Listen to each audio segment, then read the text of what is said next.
It's time to take a look at what's happening around Wyoming.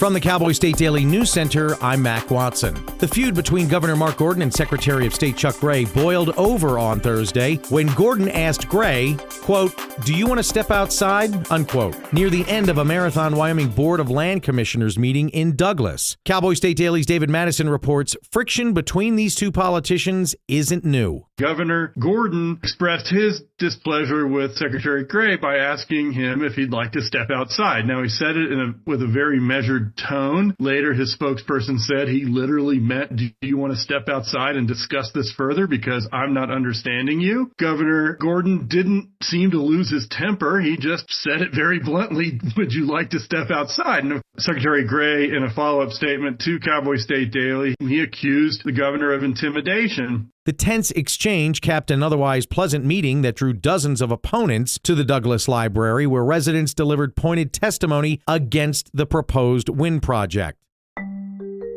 Cheyenne has approved Project Jade, a Tallgrass Crusoe AI data center using up to 2.7 gigawatts of mostly self-generated power, nearly triple the entire state's power demand. Cowboy State Daily's Renee Jean reports that's a lot more than the 1.8 gigawatts the company announced back in August. So the cap was always 10 gigawatts, but the initial announcement was 1.8 gigawatts. At the Laramie County Commission meeting, they were talking about a 2.7 gigawatt facility. This is like roughly 3 times what the state itself uses as a whole for.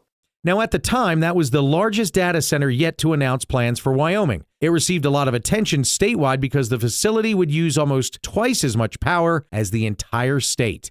I'll be back with more news from the Cowboy State Daily News Center right after this.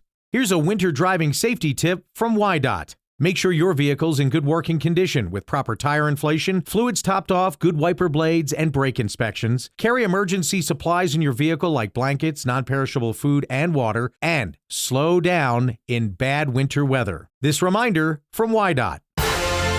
Welcome to 2026. The Wyoming Veterans Commission proudly declares this year the Year of the Veteran, a year to honor service, strengthen communities, and build lasting connections across our great state. To every veteran, past, present, and future, thank you for your courage, your sacrifice, and your dedication. Wyoming stands with you. Today, tomorrow, and always.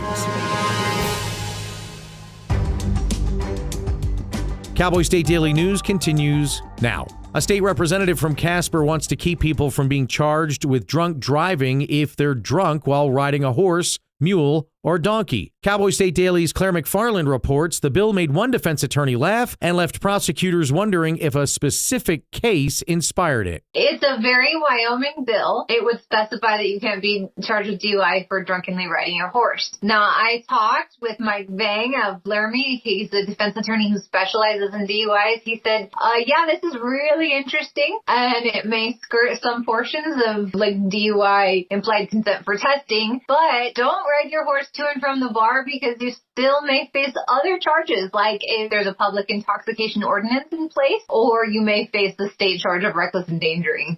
Johnson County's top prosecutor said he was curious to know what prompted the legislation, since neither he nor the 2 deputy attorneys then standing in his office, with nearly 50 years' experience between them, had never charged anyone for drunkenly riding a horse.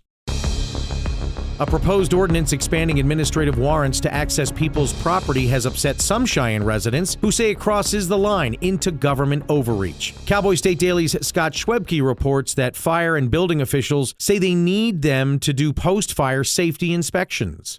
Firefighters, when they go onto a property, they fight a fire and they extinguish it and they leave. Sometimes they have to come back. And according to fire officials, they're required by the Constitution to get some kind of a warrant or get permission to come back on. And sometimes buildings are abandoned and they don't know who the property owners belong to. They say they're trying to just do everything by the law. Some residents consider it overreach because, for one thing, they don't want people forcing them to give permission to come on their property. On Monday, there will be a final reading of the bill during the city council meeting, but there is a large contingent of people on social media who say the bill is overreaching and they will show up and protest. And that's a look at today's news. Get your free digital subscription to Wyoming's only statewide newspaper by hitting that daily newsletter button at cowboystatedaily.com. I'm Mac Watson for Cowboy State Daily.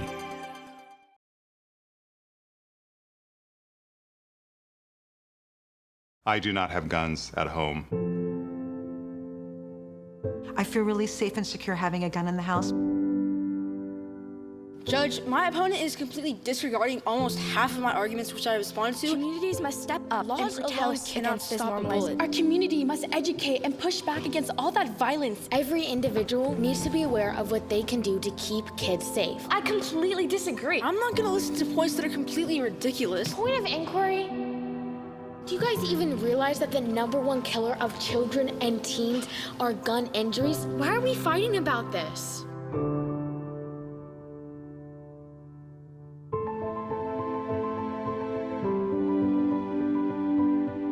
We have a serious problem in this country. There is no adult in this earth that wants children to die.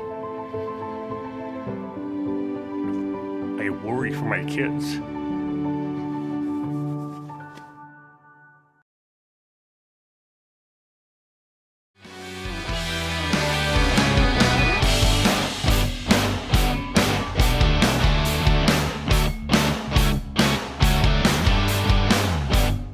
Good morning.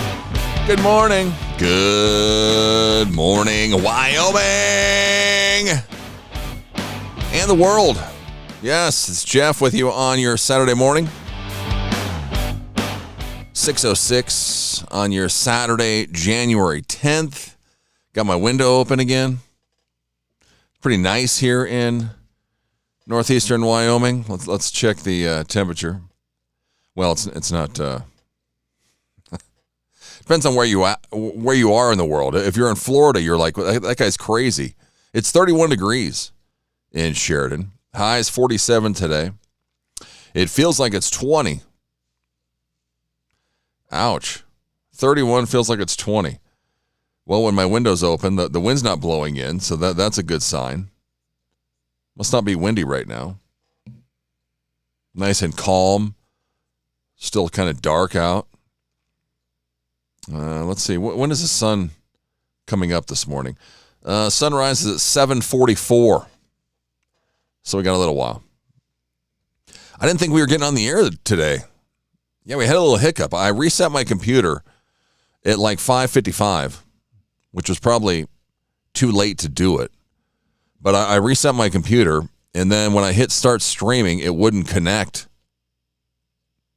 I was like, at like 59:15, we hit start streaming, and it wouldn't connect as I ran the intro.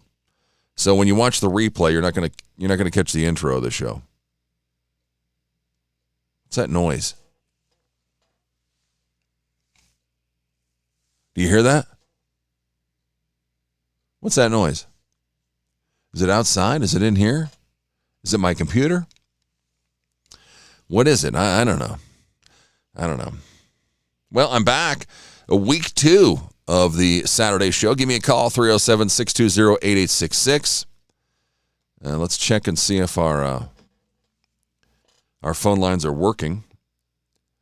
Just in case, 307-620-8866. Let me call it on my cell phone. Oh, yes. Oh, yes, they are working. Working. And I think it's on Google Chrome, so we're doing better. So give me a call. 620-8866. I am Jeff. I am in Sheridan, Wyoming. Where are you at? Give me a call. Let me know. What's that noise? Do you hear that out there? Huh. Well, I'm back. Back in the saddle again. I'm back. Yes, week 2 of the Saturday show. Let me know what you think. You can also text the phone line, 620-8866. Let me see if we have any text messages. No, we don't. Let me refresh that bad boy. There we go. Oh, man. Well, did you watch the college football playoff game last night? Holy crap. Did Indiana just completely blow out Oregon, or what happened? It'd be a real shame if we revisited Herb Street's 2024 I hope next Indiana year the take. committee won't get caught up in what the social media and a lot of people Let's who see are here. fringe fans get caught up in, which is wins. They had 11 wins. They must be good. Who did they beat? I think is much more important than this is how many Indiana. wins you have. From last year. Well, different story this year. Holy crap. 56-22 last night. 56-22. Oregon's only loss on the year was to Indiana back in like week 1 of this year's college football season. And I can't remember. It was like 7-point game, 10-point game. It was a lot closer than it was last night. Indiana is on a mission. Wow. I heard somebody last night on sports radio bashing Indiana. They were like, this team is not a college football team. They're bankrolled by Mark Cuban. Their average age is 23. The Green Bay Packers' average age is 25. It's a semi-pro team.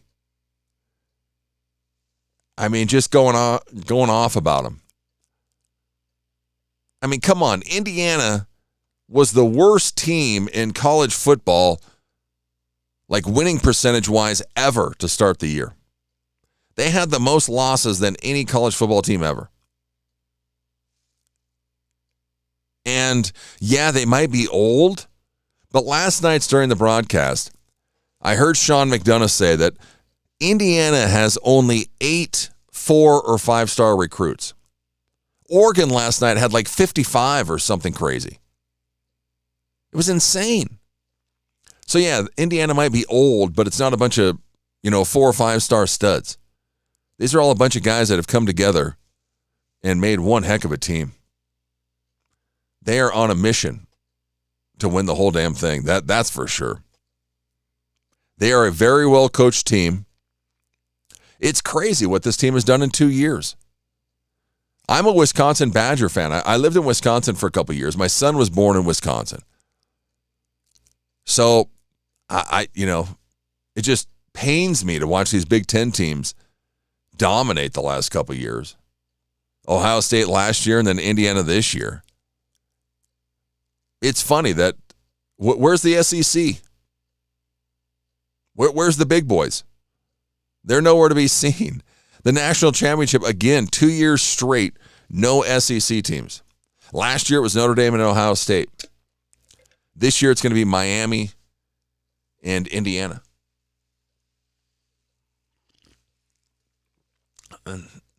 It's crazy.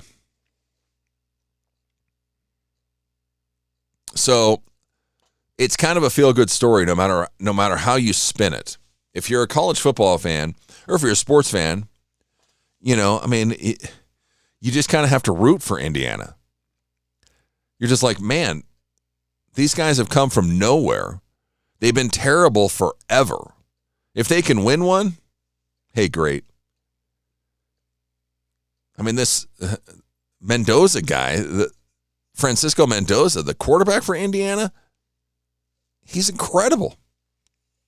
There was one point last night, I don't know where he finished up by the end of the game, but he had like 3 incompletions in 6 quarters in the last 2 college football playoff games, and he had like 7 touchdowns. 7 touchdowns to 3 incompletions in the 6 quarters. That's crazy. I loved it, though, how the commentators, it was like Indiana was up 42-15 in the second half, and Oregon was driving. And they just kept saying, oh, this game's not over. Oregon's got a shot. This game's not over.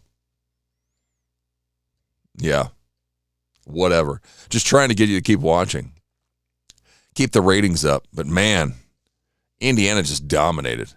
So next Monday, not this Monday, next Monday night, it's going to be Indiana taking on Miami in Miami, which is crazy.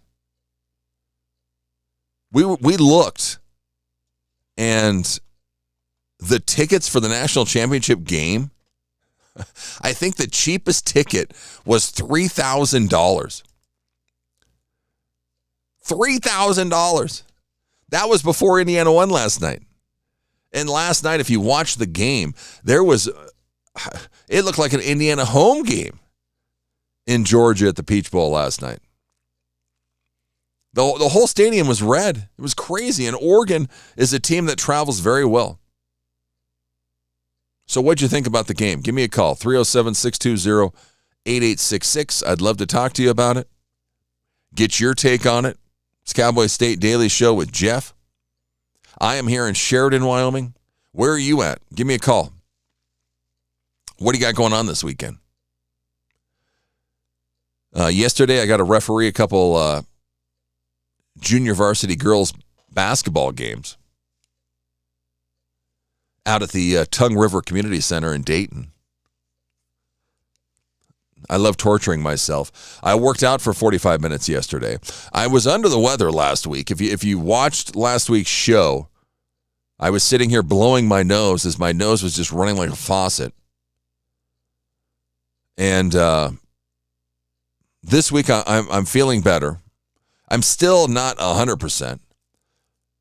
But last week I suffered through the show. And yesterday, I was back to refereeing, but I worked out because, man, my workout routine has just went to total crap this week because of my illness.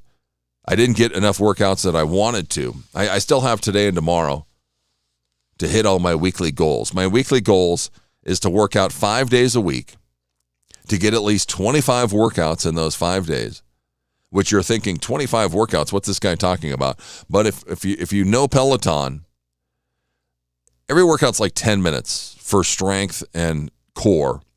And then rides are anywhere from 5, 10, 20. Yesterday, I did a 45-minute ride. 45-minute ride. It was brutal. But I did get a personal record. I crushed it.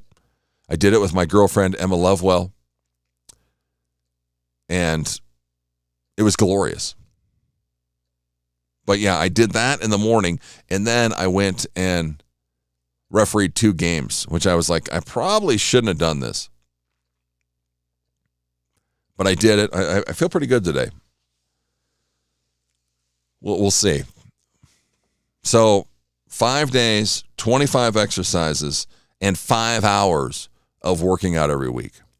That's my goal. And right now, I'm at like 4 or 5 days because I work out every day. Even on my off days, I'll still do like 5 minutes of abs just to keep my streak going.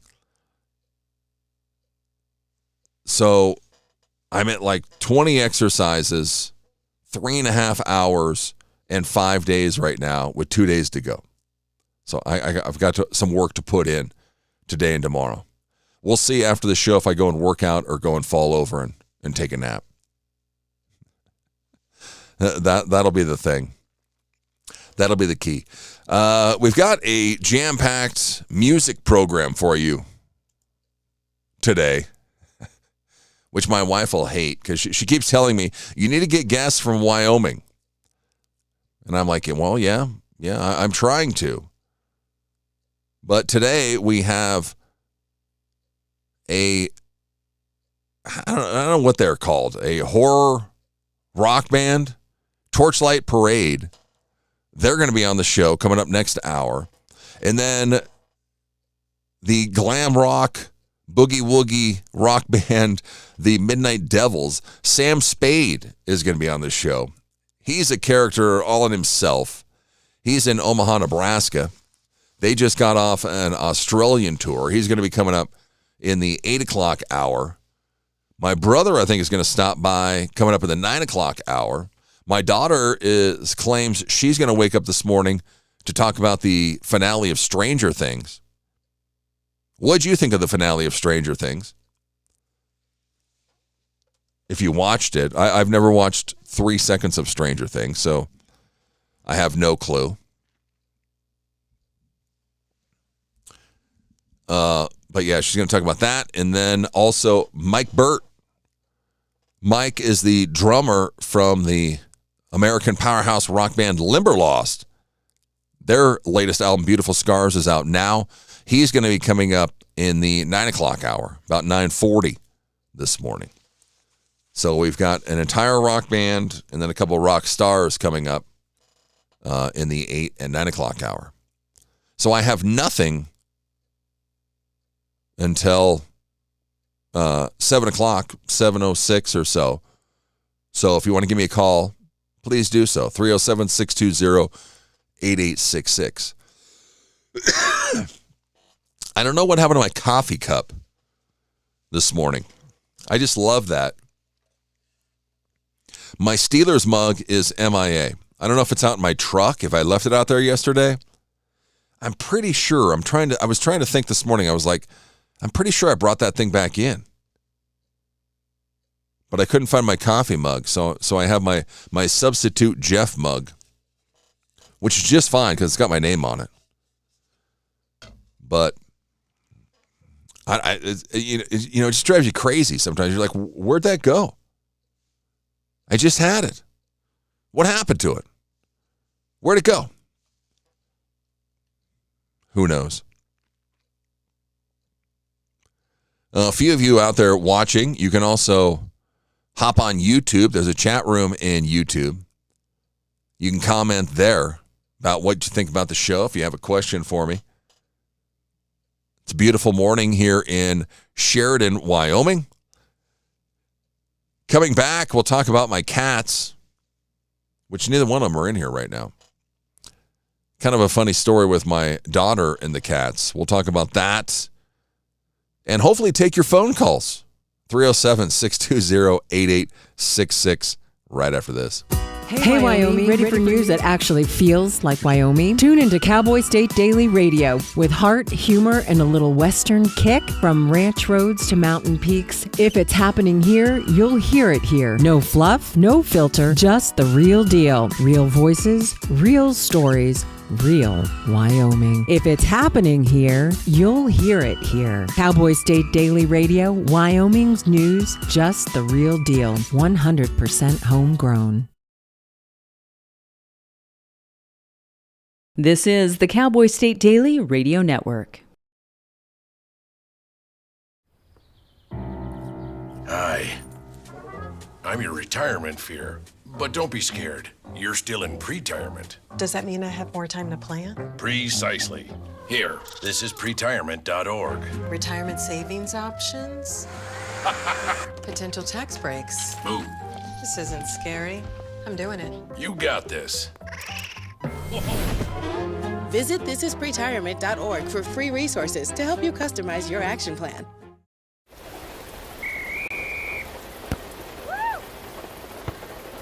Come on! Go, Diane! Yeah, keep it going! Yeah! Go, honey! If you love them enough to drive an hour to cheer them on as they get beat 11-0 in the rain, then surely you'll check nhtsa.gov/the-right seat to make sure they're correctly buckled in the back seat. Throw that ball, Diane! Woo! You got this! So as a technical sergeant, E6. I served in Vietnam in 1969. I am a U.S. Army veteran. Have you ever helped a fellow veteran? Of course. Yes. Try to always be there for each other. I do my best reaching out to my brothers and sisters in arms. Have you ever asked for help yourself? It's always tough, right? I can't say that I have. I mean, If you don't have someone to kind of help you guide those thoughts, it can be really bad. Eventually, you just can't deal with it on your own. I guess it's a part of the military too, right? Service before self. It was drilled in, service before self. And you start to question, maybe people would be better off without me, When you realize that you're not alone, once you take that first step, there's so much support.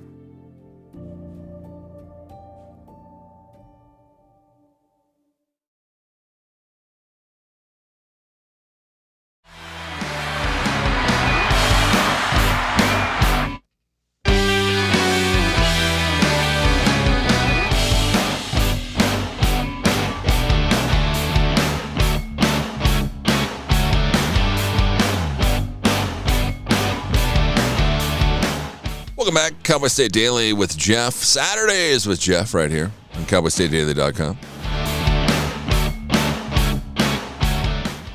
Having fun in Sheridan, Wyoming. Where are you at? Give me a call, 307-620-8866.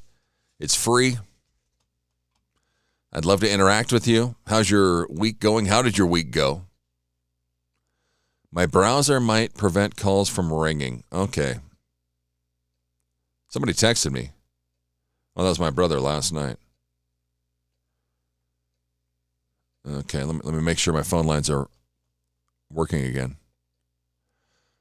Okay, it shows a call's coming in, but it's not ringing. What's going on here?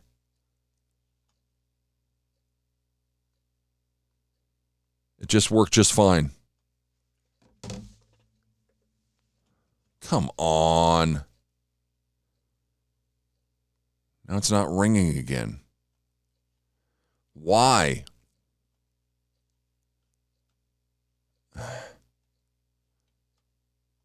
Come on. There it goes. There it goes. Okay. Okay, we're back at it. You can call me, and I'll hear it.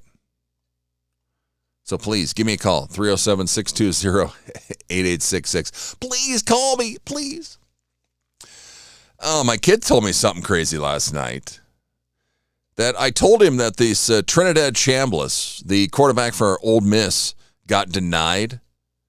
He was trying to get a waiver or something from the NCAA to give him a 6th year of eligibility so he could come back to Ole Miss or transfer to LSU. Who knows? But Trinidad was one of the feel-good stories of the year. He was the Division II national champion last year. He played for Ferris State, transferred to Ole Miss in the offseason. He wasn't even supposed to be the starter this year. But their starter got hurt in week 3, and he got the starting nod anyway. But my son told me last night that Trinidad is actually older than Carson Beck, who's the quarterback for Miami, who's played for 6 seasons. That guy's been all over the place. He was at Georgia. He's won a couple national championships as the backup at Georgia.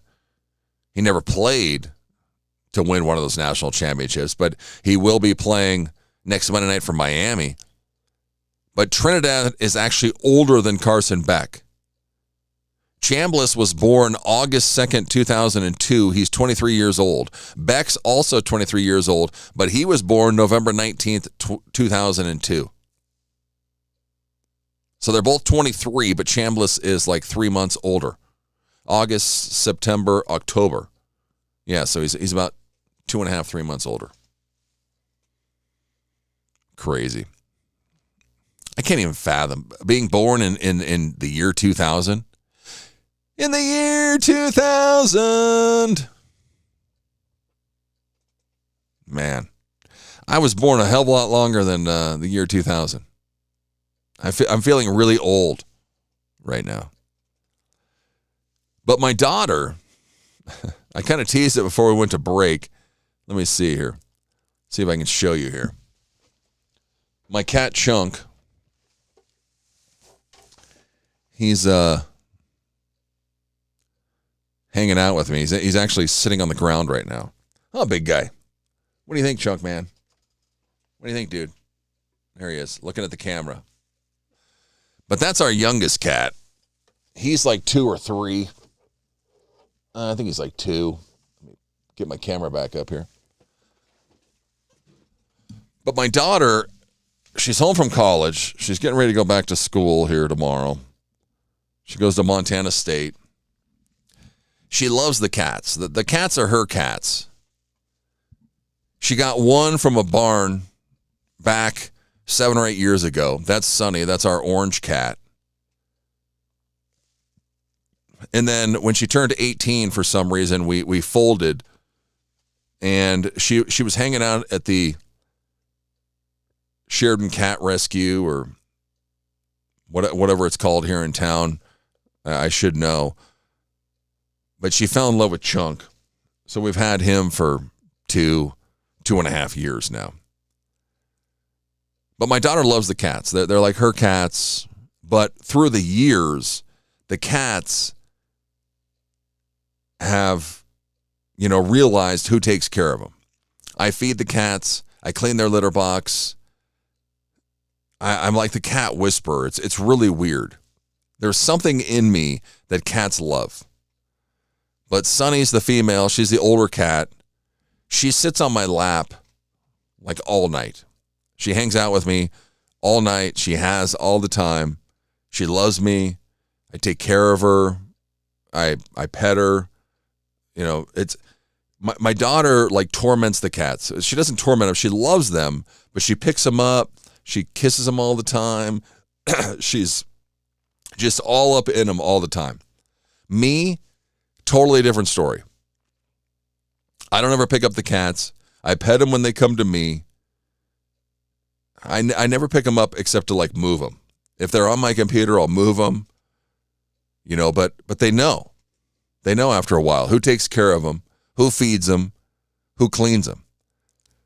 But it just drives my daughter crazy that the cats love me more than they love her. So she's at college. She's been at college the last year and a half. So when she comes home, it just drives her nuts that the cats don't respond to her. She grabs them. She's like, "Oh, honey, I'm home." Yada yada yada, and the cats are like, yeah, whatever. You know how cats are if you have a cat. So 2 nights ago, she's getting ready to go back on Sunday, and she has an idea. She's like, "Well, is it all right if I sleep in your bed so that the cats will come and sleep with me instead of you?" And I was like, whatever. That's fine. I'll see if they'll sleep with you or not. But the thing is she was sleeping in my bed. The cats wouldn't sleep with her. They still came, and I slept on the couch downstairs. Chunk still, who's sitting here right next to me right now, still came and laid on top of me. came and laid on top of me, and then laid next to me all night long. So he still came and hung out with me all night instead of sleeping with her. And then it's weird, the last like month, Chunk, he's trying to fill the role of Sunny, the older cat, because she always hangs out with me. She's always laying on top of me. Now Chunk is doing the same thing, which he really is kind of not he's not a nice cat at all. You pet him, he'll bite you. He runs away from you. It's weird. Sunny, who's a lover, Chunk is not. Sunny's a female, Chunk's a male. Maybe that has something to do with it. But Chunk, the last like month, he's trying to show dominance, or he's starting to like me. He's been shadowing me everywhere. Like right now, he's sitting right here next to me. Everywhere I go in the house, I could count to 5 and he's next to me. He's laying next to me. He's laying on top of me.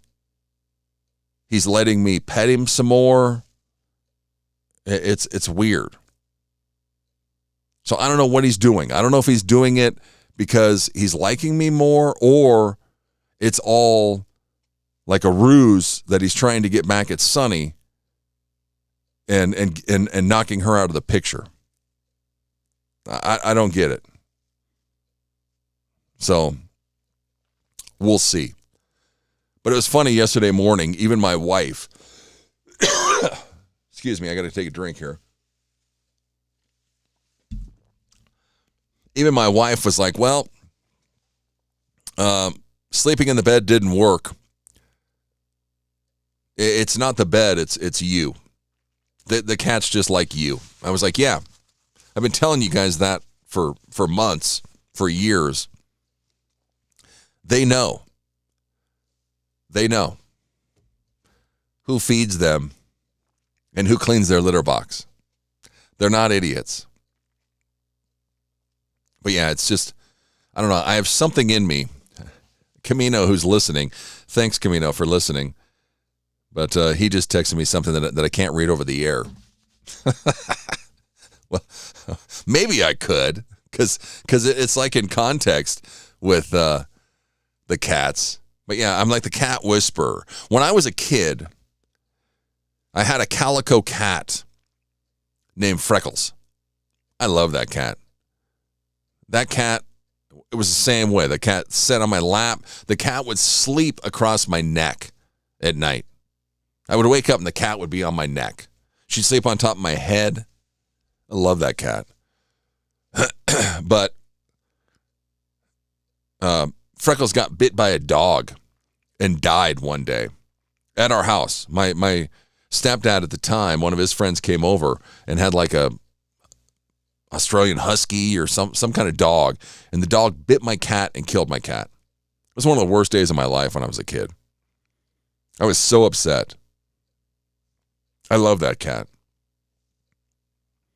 So cats just like know that I'm a good guy, or it's something weird. My sister-in-law had this cat Toast. I think he was a male. He hated everybody. He would not come out. He would never come out of the closet. He would never come out. He was always hiding under the bed. He would never come out. He was not a social cat at all, except when I came over to our house. When I would come over to our house, the cat would come out and hang out with me. And she would always say, like, Toast hates everybody except you. So yeah, I'm the cat whisperer. Something about me that cats love. Do cats like you? Give me a call. 307-620-8866. I haven't missed a call. The only 4 calls that I've had is from myself this morning, making sure that it works. Yeah, so are you a cat dog? Or are you a cat dog? Are you a cat guy? Are you a dog guy? Are you a dog person? Are you a cat person? Kylie Jenner pairs metallic bikini with more than $50,000 in jewelry. I don't even want to go there. Country star Chase Rice says he is stepping away from his music career indefinitely. What's going on, Chase? Yesterday, in an emotional Instagram post, the 40-year-old country star announced that he's going to step away from music after completing a limited run of shows coming up this year. He's admitted that he has reached a point of exhaustion. He says, all right, everybody, I wasn't sure whether I was going to talk about this or not, but here we are. I've been touring for 13 years, and I've lived a dream far greater than I could have ever expected.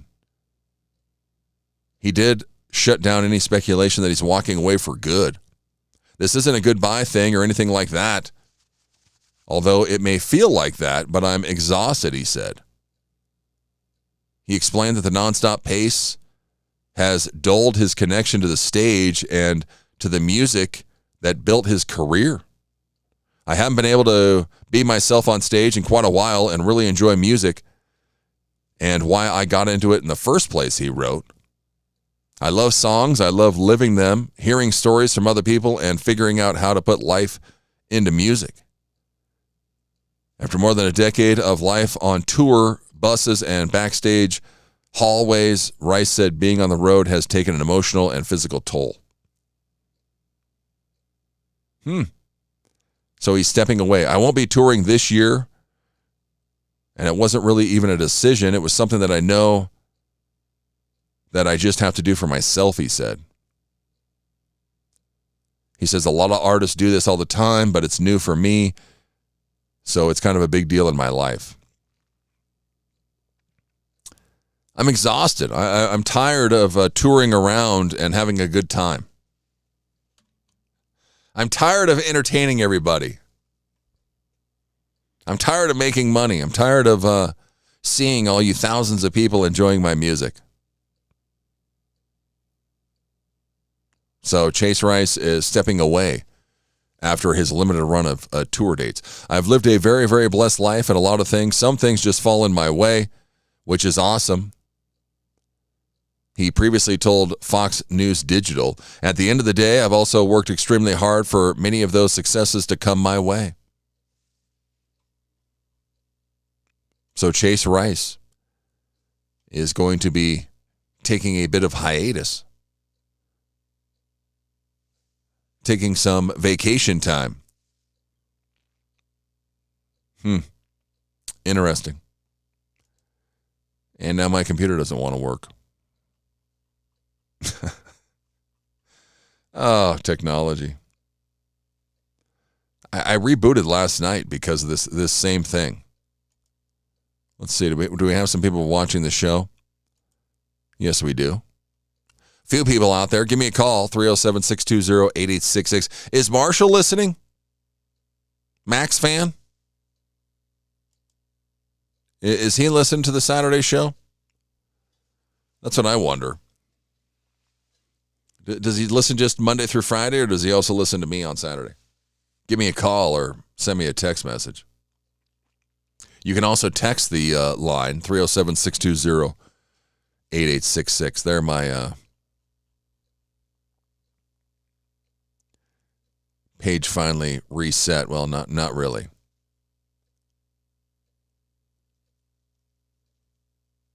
Oh. So who you taking? Indiana or Miami? Next Monday night for the College Football National Championship. We have a ton of NFL games coming up this weekend. We'll run down those. We also have Torchlight Parade coming up next hour. Do we have time, or should we take a quick break? Maybe I'll take a quick break and come back and talk about the Montana State-Illinois State game from Monday night. Holy cow, what an instant classic that was. What a game. Local stud Dane Steele had the highlight of the night. Number one play on ESPN Top 10. It was incredible. Let's take a quick timeout. We'll be back. We'll talk about that and more. Give me a call, 307-620-8866. It's Cowboy State Daily Saturday Show with me, Jeff. Welcome to The Jake Show on Cowboy State Daily, Wyoming's daily dose of raw, unfiltered, and occasionally uncomfortable truth. I don't do talking points. I do reality. No spin, no fluff, just Jake. Local issues, national nonsense, and zero BS. It's truth, sarcasm, and grit, shaken, not stirred. I just call it like I see it, and I see a lot of Let's just say I see a lot. From the capital to the county fair, if it matters to Wyoming, Jake's got something to say, and he's not asking permission. The West was built by people who weren't afraid to speak up. I'm just keeping the tradition alive. The Jake Show, weekdays on CowboyStateDaily.com and wherever you get your dose of reality. Not for the easily rattled, perfect for everyone else.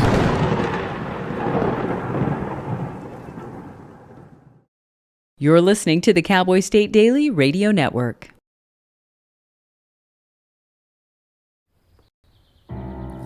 Hi. I'm your retirement fear. But don't be scared. You're still in pre-retirement. Does that mean I have more time to plan? Precisely. Here, this is pretirement.org. Retirement savings options? Potential tax breaks? Move. This isn't scary. I'm doing it. You got this. Visit thisispretirement.org for free resources to help you customize your action plan.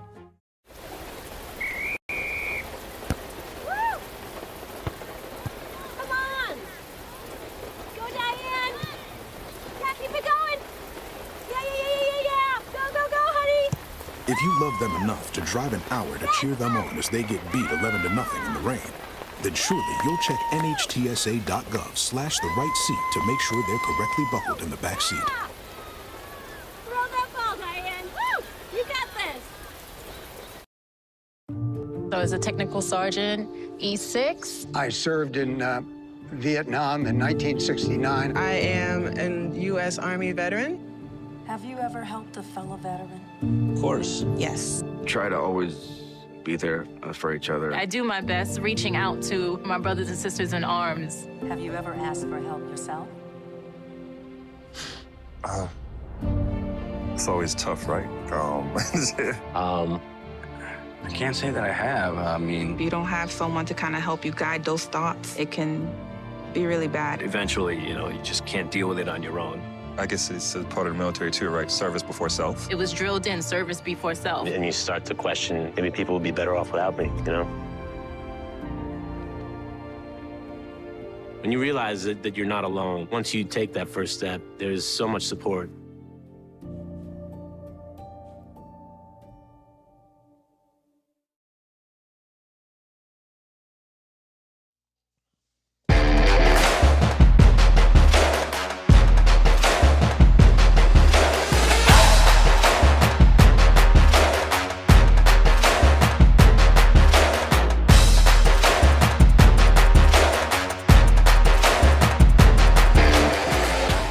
Cowboy State Daily, Saturday show with Jeff. That's me.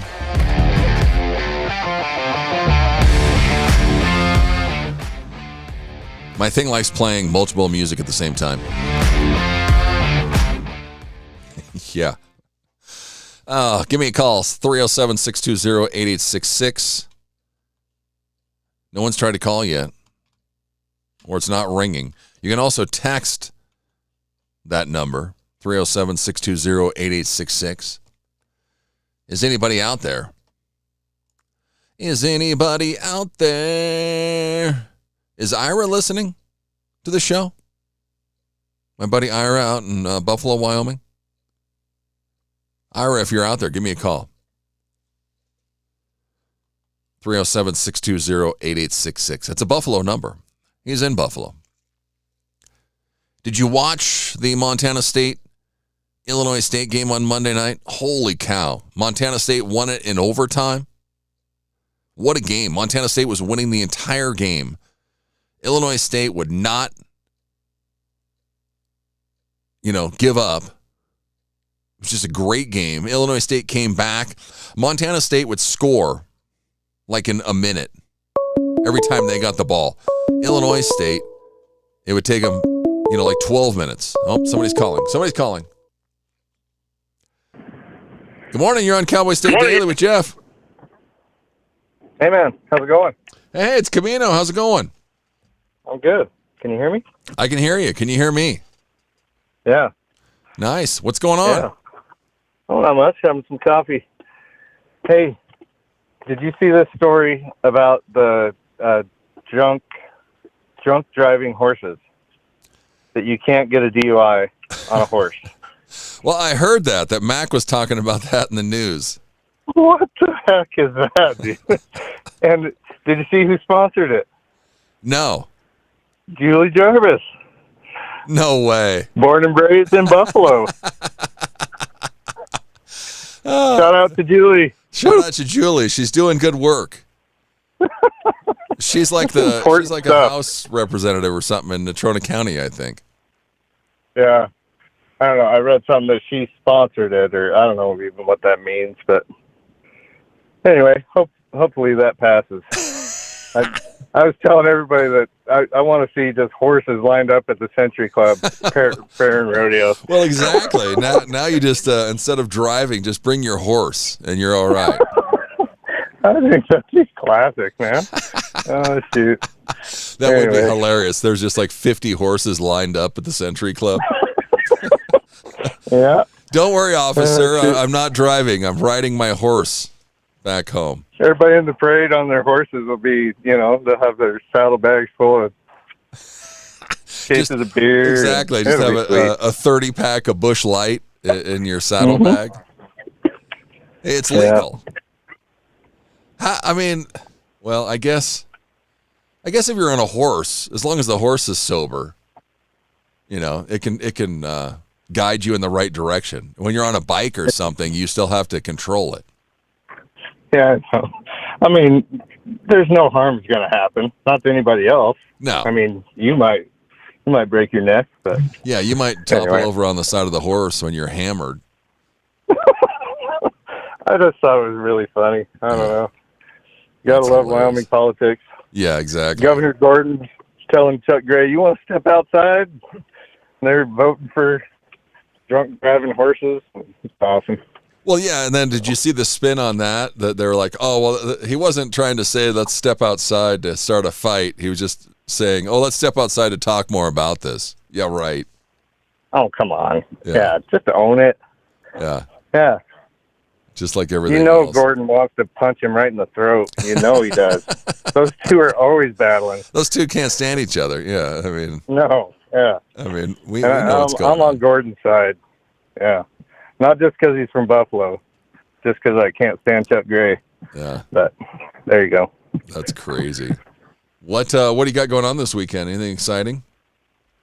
Working at the golf course where Johnny and I are cutting trees and stuff. So working at the golf course? It's just January, or so you're just doing maintenance, trimming trees, like winter projects.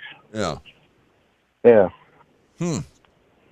What'd you think of that game last night? Wasn't that awesome? No, the Montana game. Oh, that was incredible. Yeah, we were texting back and forth, and holy cow. What man, that was fun to watch. Yeah, that was awesome.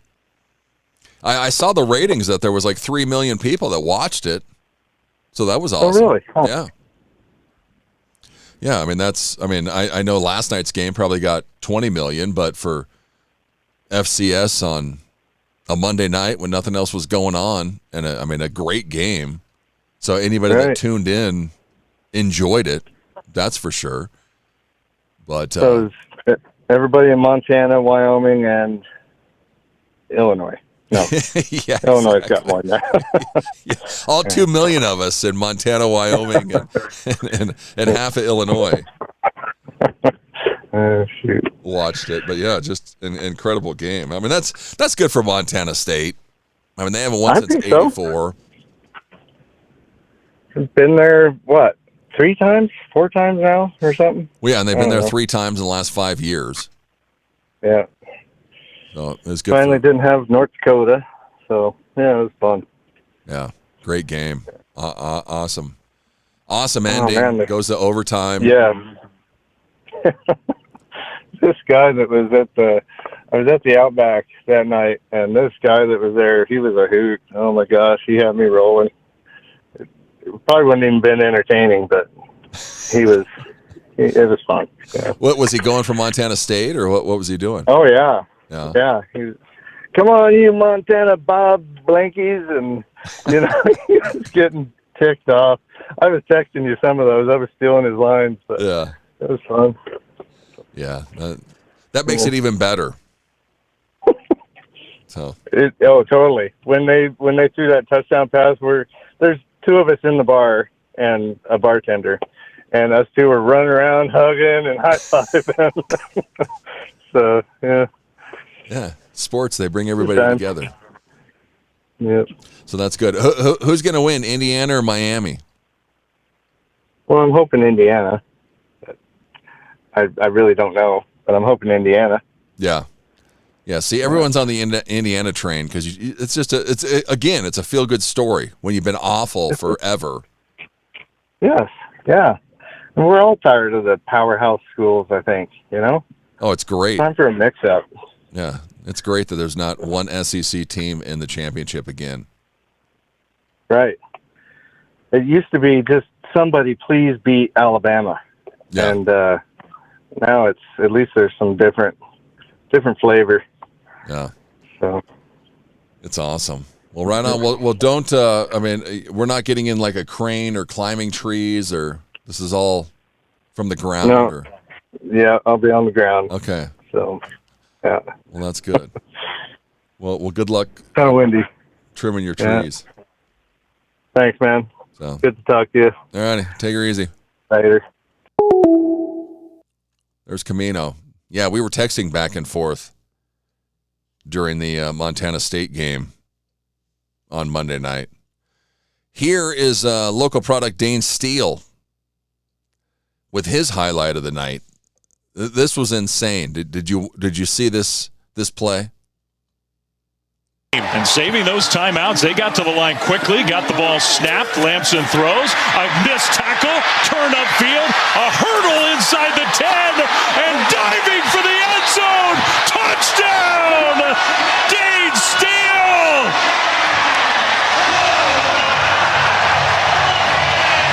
He didn't go down! Yeah. Dane Steele. What a play.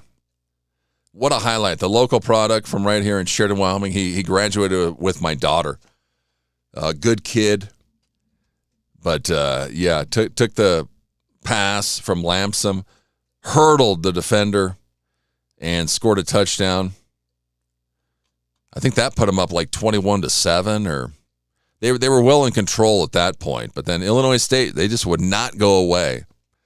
That touchdown Tommy, the Illinois State quarterback, boy, he had one hell of a game. I think he had 4 touchdowns in the losing effort. Yeah, he was just wrecked after the game. But great play by Dane Steele. Number 1 on SportsCenter on Monday night. Man. How much time do we have? We still got a couple minutes here. I was going to go on a big rant about Tim Walz this morning. I started writing it out last night. I started getting clips, but then I thought, this is a Saturday show. I want it to be fun. I want to have some interesting guests. I want to talk some news. I want to talk to you. I want to interact with the fans out there. I want to interact with the listeners out there. So please call in. 307-620-8866. Not just my friends, I want you to call in. We have some people listening. I can see it on our YouTube page. We're actually getting more listeners every minute of the show here. But yeah, I was going to go on this big rant about Tim Walz and just about his accountability and how nobody can, accept responsibility for anything anymore. But I deleted it. I was like, do I want to take the show into this direction? And I was like, not really.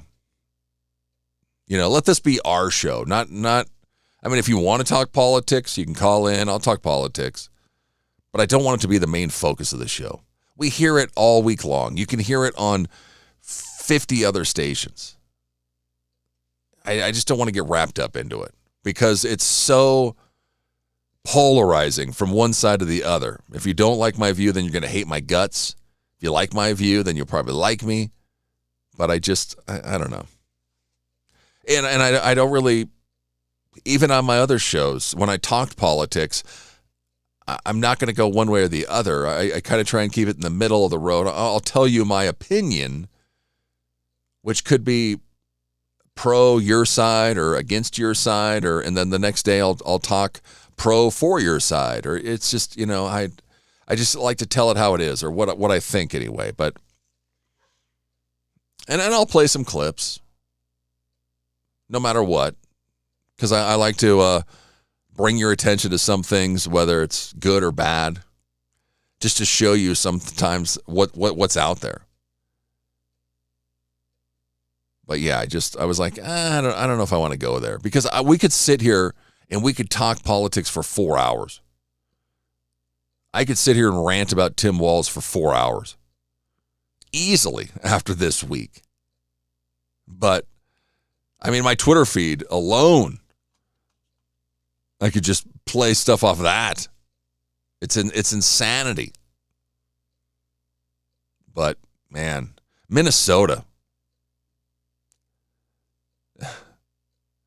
Burning your own state down. What? I mean, come on. But I don't know. I'm not going to go there.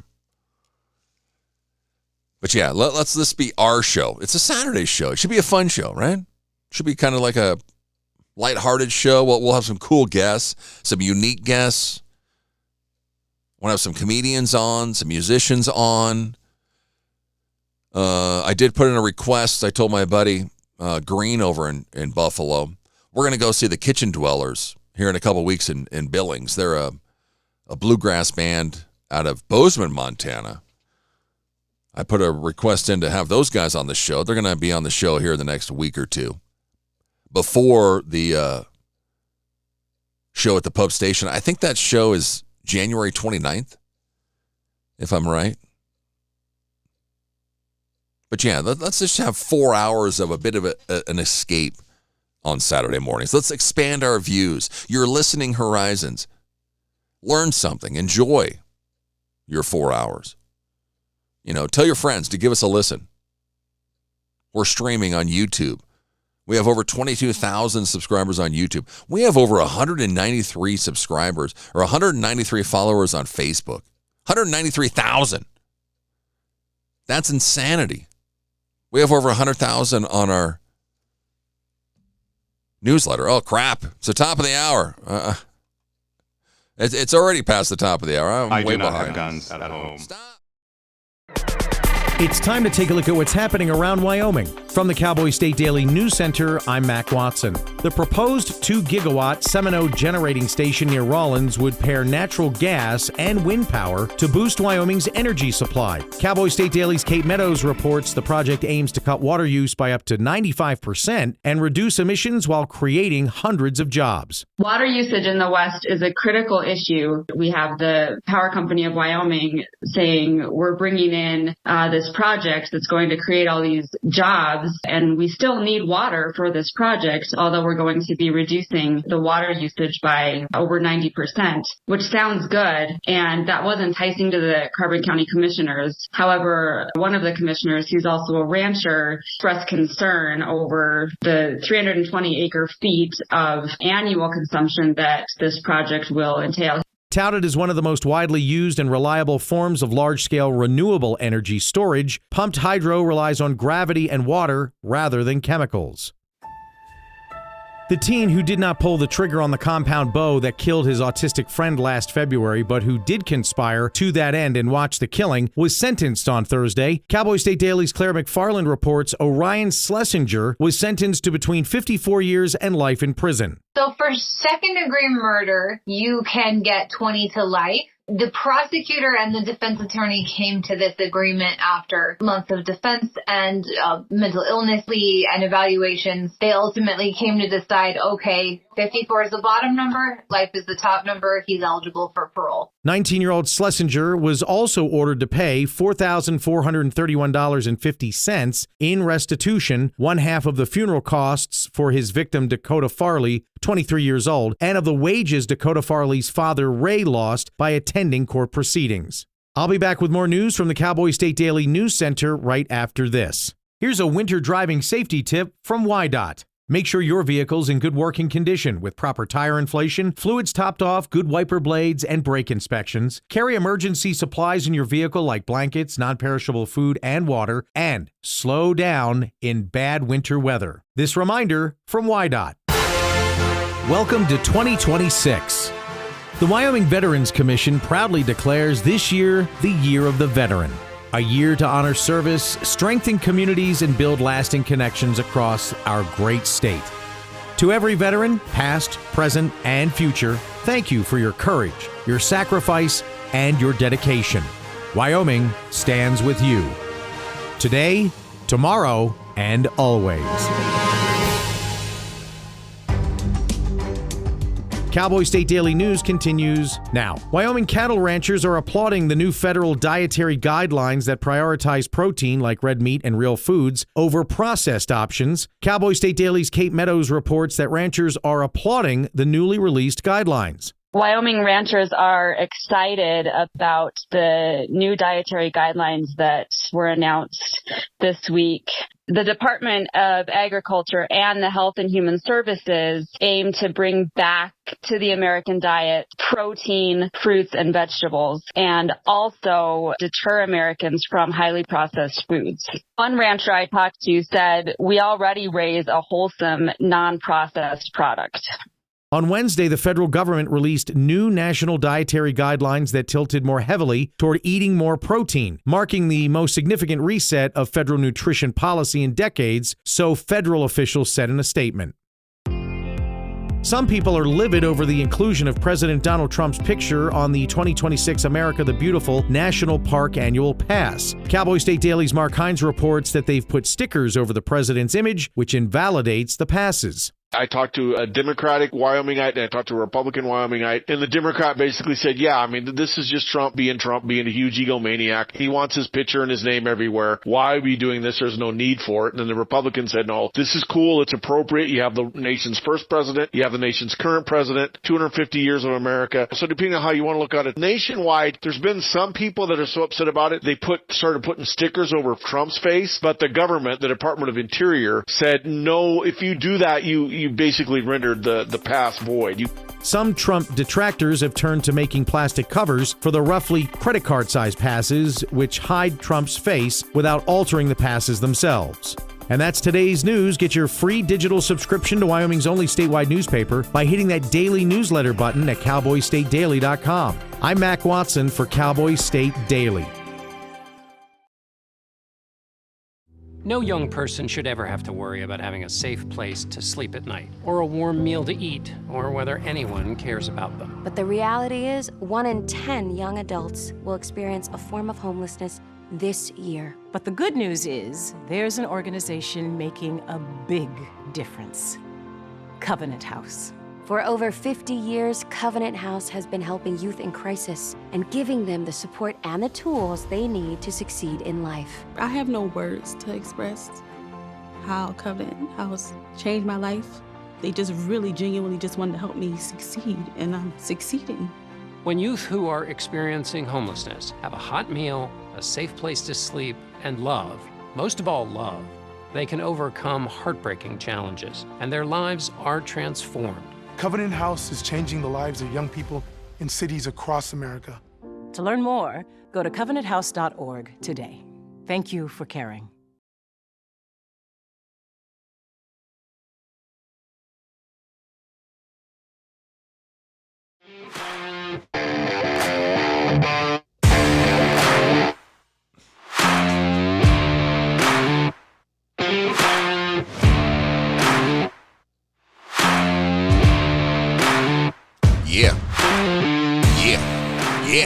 Yeah. It's Cowboy State Daily Saturday show with me, Jeff.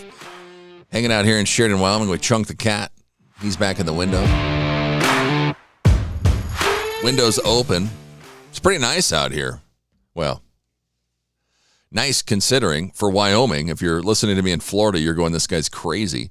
It's 31 degrees right now in Sheridan. Feels like it's 19. It's actually getting colder. Last hour it said it feels like it was 20. Sunrise 7:44 this morning. Oh, man. We've got some listeners. Quite a few listeners listening right now on YouTube. Give me a call, 307-620-8866. I was going to go to an interview, but I might just sit here and just keep talking. I got a text message. Good morning from Mississippi. I just tuned in about 5 minutes ago when you were asking who people were rooting for on Monday night. I'll go with whoever is playing against Miami. They're not a big football fan. Let's see here. I've been a fan of Cowboy State Daily for a few years, but never really watched the live show. Usually just Wendy's daily segments. Hope you have a great day and get more callers. Maybe people are sleeping in this Saturday morning. What? Thanks for texting. In Mississippi. Mississippi.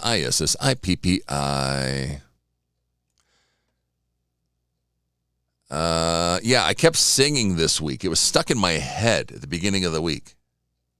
I kept singing, 4 calling birds, 3 French hens, 2 turtle doves, and a partridge in a pear tree. That was running through my head for like Sunday, Monday, Tuesday of this week. I'm singing Christmas songs after Christmas. This was a weird Christmas this year. I don't know what it was. Just was weird. Maybe it was the weather. It was so nice here in Wyoming. We did not have a white Christmas until like 2 or 3 days after Christmas. It was, I don't know. And then last week I got sick to start the year. again for like the third time in the last 5 years. Ever since 2020 when I got COVID. I got COVID to start the year in like 2020, right when COVID happened. And I was just sick as a dog. It was the worst sickness I've ever had in my life. But ever since then, in like the last 6 years, I've been sick to start the year. I had COVID like 2 or 3 times to start the year. And then this year I just had a cold, or who knows if it was COVID or not. I've had COVID like 5 times. It's great. I'm here. Screw you, COVID. The only good thing about last weekend when I was sick is I read a book. I read C.J. Box's Dark Sky. I'm like 4 or 5 behind on the C.J. Box Joe Pickett series. So I finished Dark Sky like Sunday night last week. I was all excited. I finished it. It kind of ends not on so much of a cliffhanger, but kind of ends where, you know, you got to read the next book. It just goes on to the next book. So when I finished it, I hopped on Amazon and I looked up the next book. It was like Shadows Real or something. I don't know. But it said that I had bought the book in October of 2023. I was like, really? I have this book? Well, then let me go find it and I'm going to start reading it. I could not for the life of me find that damn book. I scoured the entire house. I have 2 bookshelves in here. I have a whole shelf of all C.J. Box books. It wasn't on there. And it said I bought a paperback, which is crazy because all of my C.J. Box books are hardcovers. Because I usually buy them right when they come out, before the paperback. But now that I'm, you know, a couple books behind, I've been slacking the last couple of years. I got upset with C.J. Box years ago, so I'm not. But before, when it would come out, I would read the damn thing in the first week. I was that big into C.J. Box. I love C.J. Box. I hadn't read one for a while. I read Dark Sky. I loved it. I was sick. I just couldn't put it down. Read the thing in a couple days. And then, it said I had the next one. I am still looking for it. I can't find it. Nowhere to be found. And it's weird because I was like, why would I have bought that book if I didn't read the other ones? I was like, what was I doing? I don't know. I can't find it, though. It's nowhere to be found, but Amazon says I bought the book October of 2023. So after like 2 days of looking for it, my wife was like, what are you going to do? I go, I'm going to the library, damn it. I'm going to go check it out. I'm not buying it again. Amazon says I already bought it. I'm not buying it again. She goes, well, do you have a library card? I was like, no. What does it take to get a library card? I mean, come on. I'm going to go check the damn thing out. I'm not buying it again. Yeah, it drove me nuts. I felt like my dog looking for his ball. My little Yorkie goes around the house all the time looking for his ball, and he's like sniffing for it and looking everywhere and freaking out. And yeah, he's been doing it again now lately because he's feeling better. If you know any of my dog drama, if you've been listening to the shows, that's a whole nother story. Which he's doing a lot better. He still has the cone on his head. He's still got the dog cone for the last couple of weeks. I think he goes back Wednesday or Thursday this week, and then I think he can take the cone off if he's healed up. My St. Bernard caught him like 2 weeks ago, hit him right in the eye with a claw or a paw or something, and popped his eye, or his eye was bulging out of his head. It was all red. It was disgusting. There was pressure in it. He's got cataracts because he's old. He's just a mess. But he's been healing up. The dog's tougher than nails. He's a 10-pound Yorkie. Dog's way tougher than I am. But he's healing up. He's doing way better. And now he's looking for his ball the other day. And I was like, well, he's feeling a lot better because he's looking for his ball again. But I go, dude, we got rid of all your toys because that's what caused the damage to begin with. So, yeah, the C.J. Box book drama drove me nuts. Completely insane. The other night, I was making dinner for myself. I usually, when my daughter's not here, my kids are home right now until tomorrow. Then they'll be heading back to Bozeman. My daughter loves to cook. She's an amazing cook. She should just be a chef. I don't know what. She's going to school to be a nurse, but she's a great cook. She loves to cook. She made brownies last night. She made dinner last night. It was awesome. But when they're not here, and I'm on this, fitness kick and eating routine, I usually eat the same thing every night. It's 2 eggs, 2 sausage links in a carb balanced tortilla. And I ran out of tortillas the other night, so I just grabbed, we had like 2 things of tortillas, so I grabbed one of them out of the fridge. And when I was cooking it, I was like, well, let me see. My daughter's home. She's been making stuff. These tortillas can't be that old. So I looked at the expiration just to make sure. And the expiration date was February 26th of 2026. And I was like, we've probably had these for 2 weeks and they don't expire until the end of February? What the heck are they putting in tortillas nowadays to make them last so long? I thought when you used to buy tortillas, it was like bread. They expired in like 2 weeks or you had to eat them. I was like, what is in these damn things? Is it just all preservatives? Am I killing myself by eating this? Is this a good thing or a bad thing? It's like, good God, tortillas last for two months now? I mean, it was still, I don't even know it was New Year's yet or when I found, well, it probably was because it's January 10th. So it was probably like January 3rd. It was probably a couple days ago, January 5th or something. I was like, man, that's scary. I don't know. I mean, what? I don't know if there's a lot in tortillas. What's in tortillas? Flour? Baking soda? I don't know. Anybody out there makes tortillas? What's in them? Oh, somebody's texting me again. Good morning from Arizona. NIL ruined college sports. Yes, yes, that's true. Saturday Night Football, the Bears still suck. We'll talk about the NFL games. Packers, Bears. Is that tonight? Or is that tomorrow night? Let's see here. Yeah, it's Packers Bears is tonight. Wow. We'll talk about all the games coming up here later on in the show. Yeah, NIL ruined college sports. How about those Wyoming Cowboys in the portal so far? We'll chat about that too. Green Bay at Chicago. That's tonight at 6 o'clock. The Packers are favored by 1.5. Which is crazy. That's Vegas right there. Vegas knows more than we do. Because the Packers won the division. The Bears won the division. The Packers are like the 7th seed. They're on the road at Chicago, and the Packers are still favored. What was that, Chunk? Somebody's walking around my house. Somebody's awake at 7:18 this morning. Yeah. He heard it first. He's like, what's going on? Who's out there? Yeah, so you can call me, 307-620-8866, or you can also text me.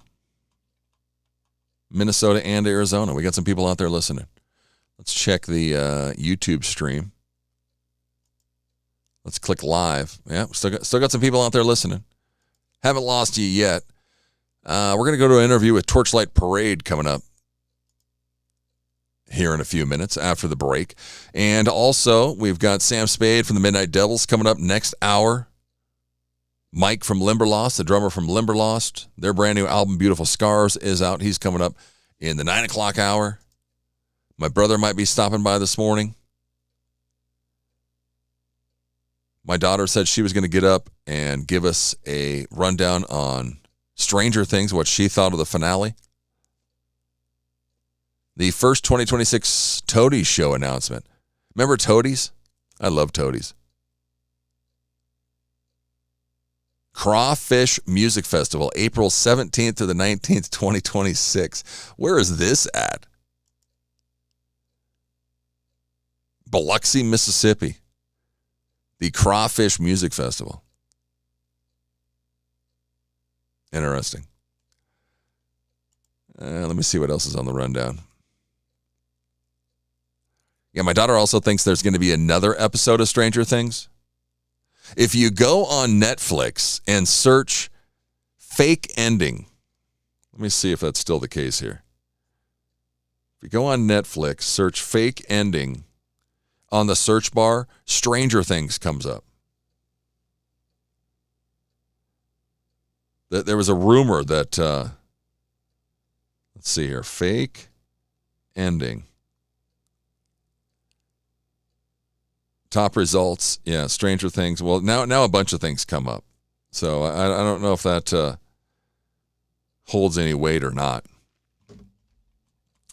But there was rumors that another episode of Stranger Things, that they weren't done yet.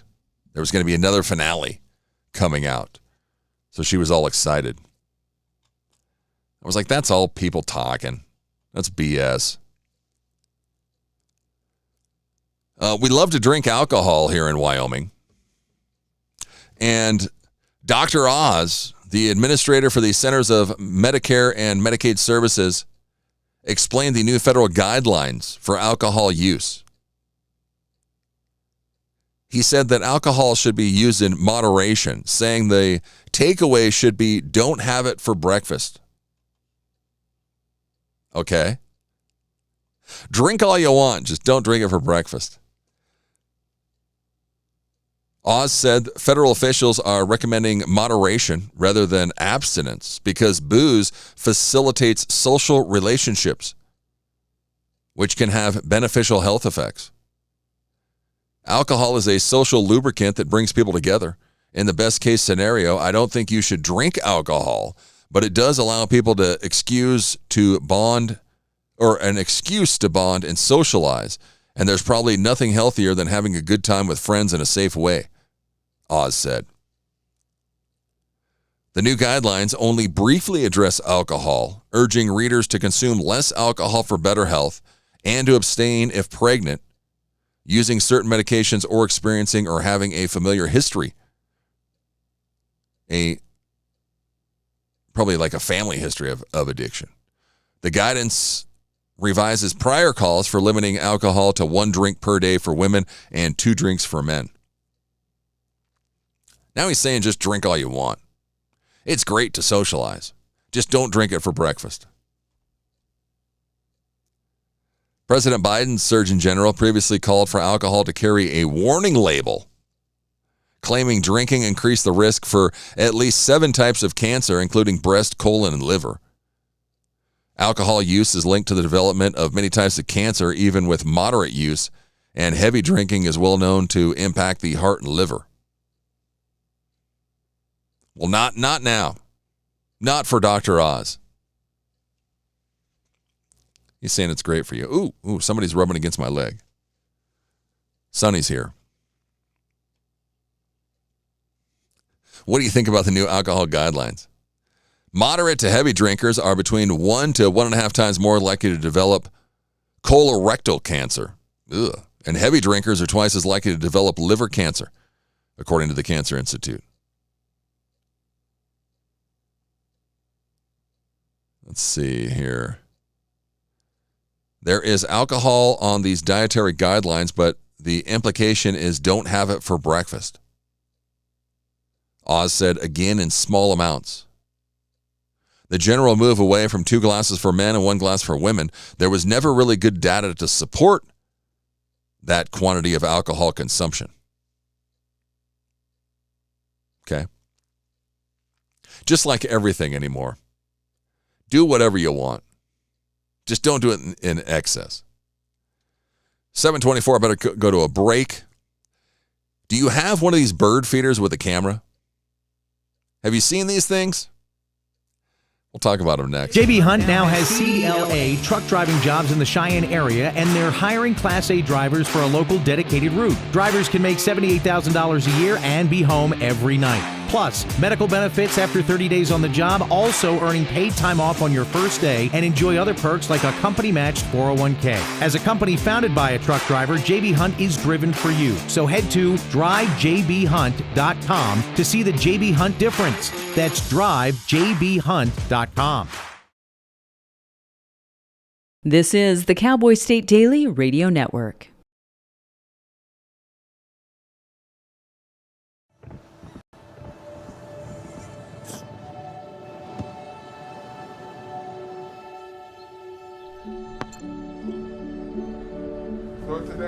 I don't remember how it started.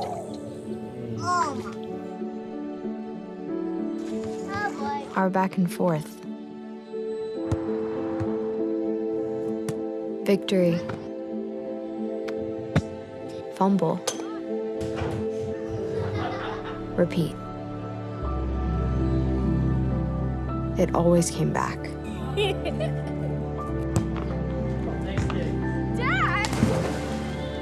Okay, here we go, throw it! Yeah. You probably don't remember what you told me, That was perfect. but I heard every word. Nice.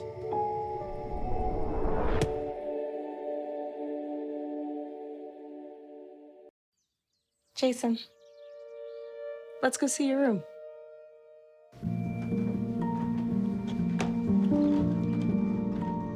What do you think?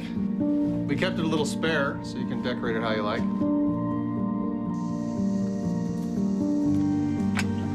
Dinner!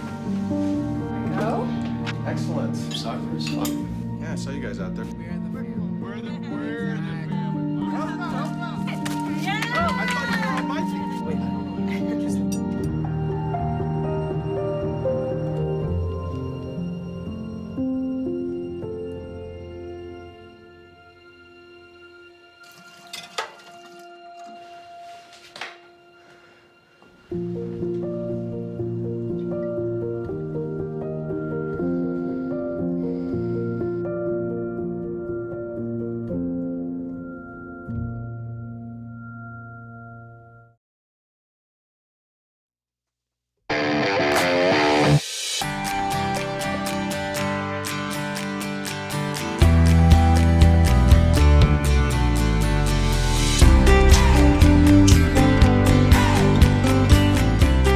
Welcome back, Cowboy State Daily with Jeff. Saturday show right here on CowboyStateDaily.com. We're on YouTube, Facebook, X, Twitch, you name it.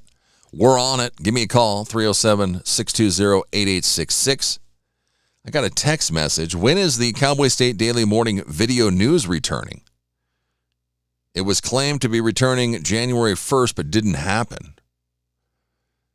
I think if you go to YouTube, our YouTube page here. I went to our YouTube page. Go to youtube.com/Cowboy State Daily. And there is Cowboy State Daily radio newscasts. Video news. Mac did one yesterday. 9 minutes and 35 seconds here. So yeah, you can get a video newscast. Just go to our YouTube page. youtube.com/CowboyStateDaily.com. I think you can get it right there. So, I think that's it. Pretty sure that's it. So go check it out. Go and subscribe to our YouTube page. We have over 22,000 subscribers on YouTube. Let's try and see if we can get this to go here.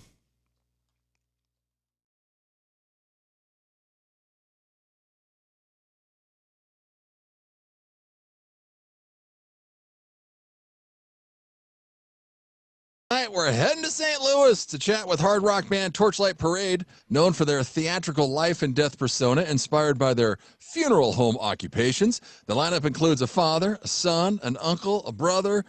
They're all here, and a friend. Their third album, Children of the Night, along with their latest video for Frankenstein is Dead is out now. We're stoked to chat with guitarist Doug Engel, drummer Gavin Martin, guitarist Sam Engel, and vocalist Matt Engel. Thanks. We got the whole band with us tonight. Thanks for coming on, fellas. Thank you for having us. Well, this thing, the story of this band is great. I'll let one of you guys tell it, but you write and perform songs about horror because there's a reason. Doug's a hearse driver, Matt's an embalmer. One of you two, tell us, how did this thing get started? Yeah, it got started kicking it around in the basement of the funeral home there about getting the band together and going full tilt into the funeral mortuary metal side of it.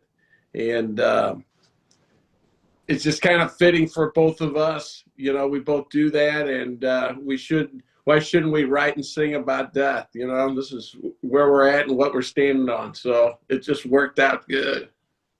Yeah, because were you in bands before, Matt, or was it just Doug?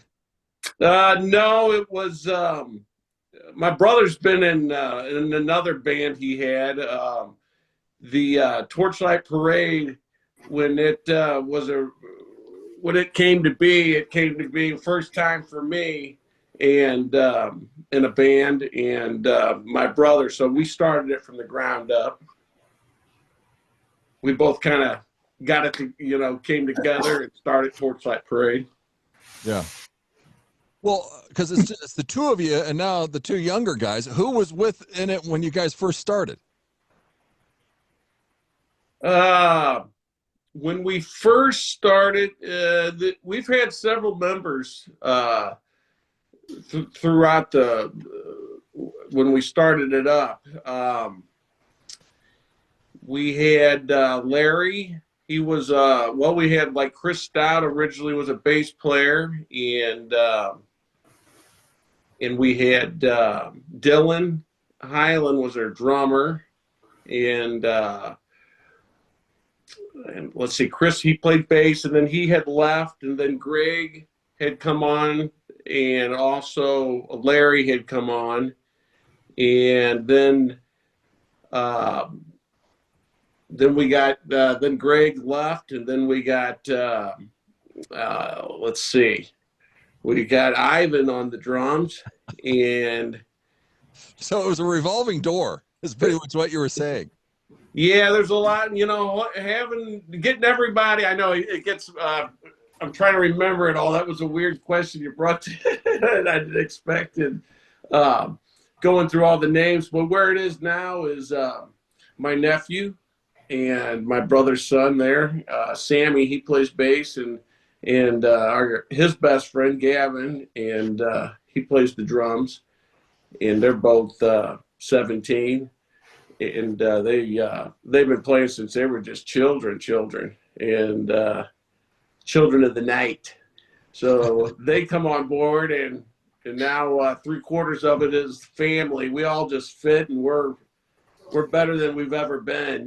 Clicking and gelling together like none other. The young guns that we have with us there, it really gave us a good shot at adrenaline into the band, and with guys that leave the band, an opportunity comes on for other guys to join the band in that. But what we have now is a recipe I think is going to be around a long time. So yeah, no, you guys are clicking on all cylinders. Because I mean, Sam and Gavin, you guys are in a cover band, this Aragon, is that right? Aragon, yeah. So when is it, Doug, when you say, hey, my kid's in a band, he's got a buddy that plays drums, let's get rid of the revolving door of members, let's bring the kids in? When did that happen? Well, a couple of years ago, I was watching them. They were playing some show somewhere, and I was like, man, they did like School of Rock. That's where they know each other from. And anyways, it just kind of evolved. It just kind of my son went to play with me, and the door opened, and it just kind of happened. Yeah, well, it was a good thing that happened. Well, and Sam, A happy belated birthday, buddy, because it was just your birthday a couple days ago, right? Yeah, December 2nd. Yeah, it was the Ossie's birthday is the day after mine, December 3rd, and yeah, I'm like, man, um, and I also got to play the Fox Theater of last year, and that was cool because Ozzy played there too. So that's Fox Theater is it's basically like a special landmark in St. Louis. It's been around for almost 100 years, but it was basically a restored 1920s movie palace and all that. But they do like a teen talent competition every year. With me and Sam did with Aragon last year, and we're doing it again this year. Nice. Yeah. Well, how did you get the Rattlesnake Jake nickname? Well, don't piss off that rattlesnake. That's right. Anyways, I was in Bass Pro, and this was about, I don't know, 2020 or something like that. And there's I go there with my dad and my family and all that stuff around November and stuff like that. We go around to Bass Pro, and I was done taking a picture with Santa Claus, and then I came across this game called Rattlesnake Jake, and I'm like, what if I use that name for, I just took that name and used it for myself, and I was like, yeah, that's my name totally, because that's, rattlesnakes, reptiles are my favorite type of, I don't know, animal or something like that, and so, I'm a big snake guy and stuff like that, and, I just took the name from a game that Bass Pro sell, so that's how it came about. And all Is this that a prop, or I call her Mausoleum. I've seen you with picture with you with this huge ass snake. Is this your snake or is this somebody else's snake? No. Listen to this. This is gonna sound crazy, but that snake was actually Alice Cooper's snake. When Alice Cooper comes to St. Louis, he's got some dude that he knows that gives him a snake and stuff like that. So when Alice Cooper plays in St. Louis, someone's got Alice Cooper a snake for Alice and stuff like that. So that was Alice Cooper's snake that tied what was it, boa constrictor? Yeah, it was a boa constrictor. I got to put her on my neck, and man, that thing, it was like a slimy bowl of jelly, but it felt comfortable for me. But yeah, it was nice to just have it on my body, It was like a part of me almost, Well, how is it for you, Gavin? Because you're kind of the outsider here, the non-family member. He's still family. He's still family. Still family, yeah. But yeah. I mean, because you guys were playing cover songs. I think you're playing more grunge or something, and not as much heavy metal or hard rock as the band's playing. You're talking about Aragon? Yeah, with Aragon to switching over to Torchlight Parade. Yeah, Aragon basically started out just kind of playing like grunge and stuff from glam rock and all that, but now we're kind of like transitioning to more of like heavier stuff and more recent music, and we actually just made an original song. It's called Kiss the Sky, and we just recorded that one, so we're working on getting that released here pretty soon. So nice. Well, yeah. Matt said you guys bring a little fuel to the fire here. What's it like playing with the other two guys? It's been a blast. I mean, I love working with these guys, and I mean, they may be almost twice my age, but I mean they're friends, they're bros of mine, Yeah. Yeah. Are you guys still practicing Thursday nights in LeMay? What's this, a castle, or what is this place you guys are practicing at? Yeah. It's like an actual castle, and this guy, he's like really rich, and he has all these props and stuff from like famous movies, and I mean, if you went in there, you'd be amazed. It's really awesome. So, but we practice there every week, so. Huh, nice. Because I mean, St. Louis, are you guys all around the St. Louis area, or where's everybody living? Yeah, so basically, I live in. They all live in Missouri, but I live in Southern Illinois. It's Swansea, so it's like kind of next to Belleville, the main thing. So I live about 20 minutes away from St. Louis, so it's about like 40-50-minute drive to get to their houses. So yeah. Okay, nice. We're chatting with all 4 members of Torchlight Parade. Go check them out there on Facebook, Instagram, YouTube, Spotify. Their latest album, Children of the Night, along with the single Frankenstein of Death, is out now. Where'd you film the video at, Matt, for Frankenstein of Death? That was filmed at the castle, man, where we rehearsed there, and we did the whole video there, and that was really fun. And as Gavin was saying, Kevin, he's a dear friend of ours who owns the castle and that, and he just has it filled with all these amazing props and things to use, that everything's unique in there. And it's hard to come up with words for it. You just have to kind of experience that place, and it's really something. So it's a blessing we get to use it, and I'm thankful for it. It's really cool. It's filled with every time you go in there, there's something different, and it's a castle. There's so many, there's spiral staircases and hidden rooms and slides that go behind, down a couple floors, elevator, and It's a magic house, Huh. That's cool. Yeah, you can probably play there and he doesn't even hear you. He's on the if he's upstairs, he'll go up there, and we're far enough away. Well, Doug, who's the 5th guy in the video? Who's the extra guitar player? Well, there was 2 videos. There was our rhythm guitarist, Danny. He was playing with us, but he had to step out. He's a man of many talents, and he's in another band with his wife, but he's also a stormtrooper in this like Star Wars stuff. He travels with the Star Wars guys, and he's got some real nice outfits, and he's got a bunch of other hobbies, so he decided to step out because of his other hobbies that he's been doing. So he wanted to stay so bad, but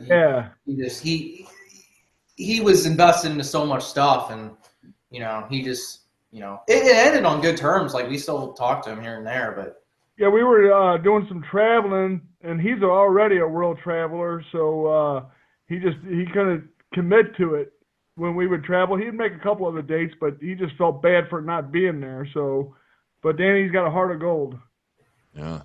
That's awesome. Well, the album Children of the Night, who recorded or mixed this thing? It sounds amazing. Place called Encapsulated Studio. Gabe Usery, that's his name. Gabriel. Gabriel. He's here in St. Louis, in Maplewood, and he's got a studio, recorded there. But we just kind of like, we get the songs, we go in there and we lay them down, and it goes pretty smooth. Yeah, he's a really good engineer there on the board, and he mixed it just wonderful, and he has a lot of good ideas and input. And that's our 3rd album we've recorded with him, and he's a great guy to do business with. Encapsulated Studios. Yeah, no, it sounds amazing when I listen to it. And the keyboard player, this Teddy. I mean, holy cow. He crushes it. You couldn't ask for better keys. No, you couldn't. Yeah, Zigzag. He's a great guy, and he was happy to get on board with. He was on the last Never Laugh When a Hearse Rolls By, and if you haven't heard that album from start to finish, he's in it with the intro and the outro, and throughout the songs there. And he's on this one too, all over it. He also, I play the harmonica, live and record it with it and that, but I'm not better than Teddy, so he come on and I said, hey man, would you mind laying down the harmonica parts, and he did those. He was happy to do those as well too. So, guy's just so talented. Yeah, the harmonica on "I'm Not Dead Yet." Yes, yeah, that's a special. Yeah, I asked him to really get into the groove, and man, he did. He was wailing on it. Now, when we do it live, I'll imitate what he did. I'll try to get close to it. And but no, we do all right. It's fun. He has so much talent, and he's worked with St. Louis. Because where the hell did you find him? I mean, he's been with Alice Cooper, Guns N' Roses, Chuck Berry. I mean, this is insanity. Carole King, yeah. Last year, he was just in the rock. My brother knows the name, but it's out in Arizona, and it's like a school of rock. Yeah, he was out there with Rob Halford and Alice Cooper, and given that. So, yeah, they only bring the big stars to that, and but I'm glad. He's been a really good friend, and it's such a blessing to have him as a good friend too. And he's such a great guy to talk to, and real prince of a guy. When we recorded Children of the Night, it was like last year. He was on tour with Slash for that Orgy of the Damned tour, and we'd send him our stuff. And when he'd get a break and go home, he would lay down the tracks for us and everything. So yeah, he's a hard worker in the whole music world. Yeah, that's incredible. You don't stop. No stopping for that guy. News that's happens awesome. at any time, any place. That's why at Cowboy State Daily, we're dedicated to the stories that matter, with reporters stretching from your hometown across Wyoming and beyond. It doesn't matter if it's happening in Yellowstone, the capital in Cheyenne, or the most remote slice of Wyoming. With over 150 years of combined journalism excellence, if it affects Wyoming, it affects you, and we've got it covered. Upstream from the herd, we're Cowboy State Daily. You're listening to the Cowboy State Daily Radio Network. Sometimes fatherhood I'm the first Viking who wouldn't kill a dragon. can feel like an epic battle. But you will. But you can change your kid's world just by being there. And with a little help, you won't believe how high they can soar. All right, bud, you ready? I'm proud to call you my son. Come on! Never stop being a dad. To learn more, visit fathersincorporated.com. Logan Wilson here at the M Building in Casper, Wyoming. They do more than just support businesses and private events. They support nonprofits by offering reduced rates to help the community thrive. The staff here at the M Building have been incredible in helping me organize a fantastic event. They are great partners for those who want to make a positive impact on the community. Come check out the M for your next event.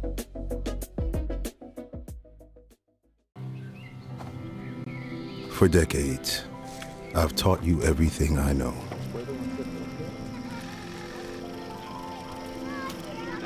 How to safely build a fire. How to control the flames.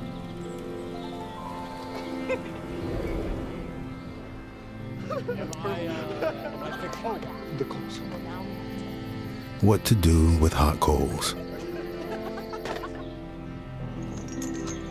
How to secure your chains.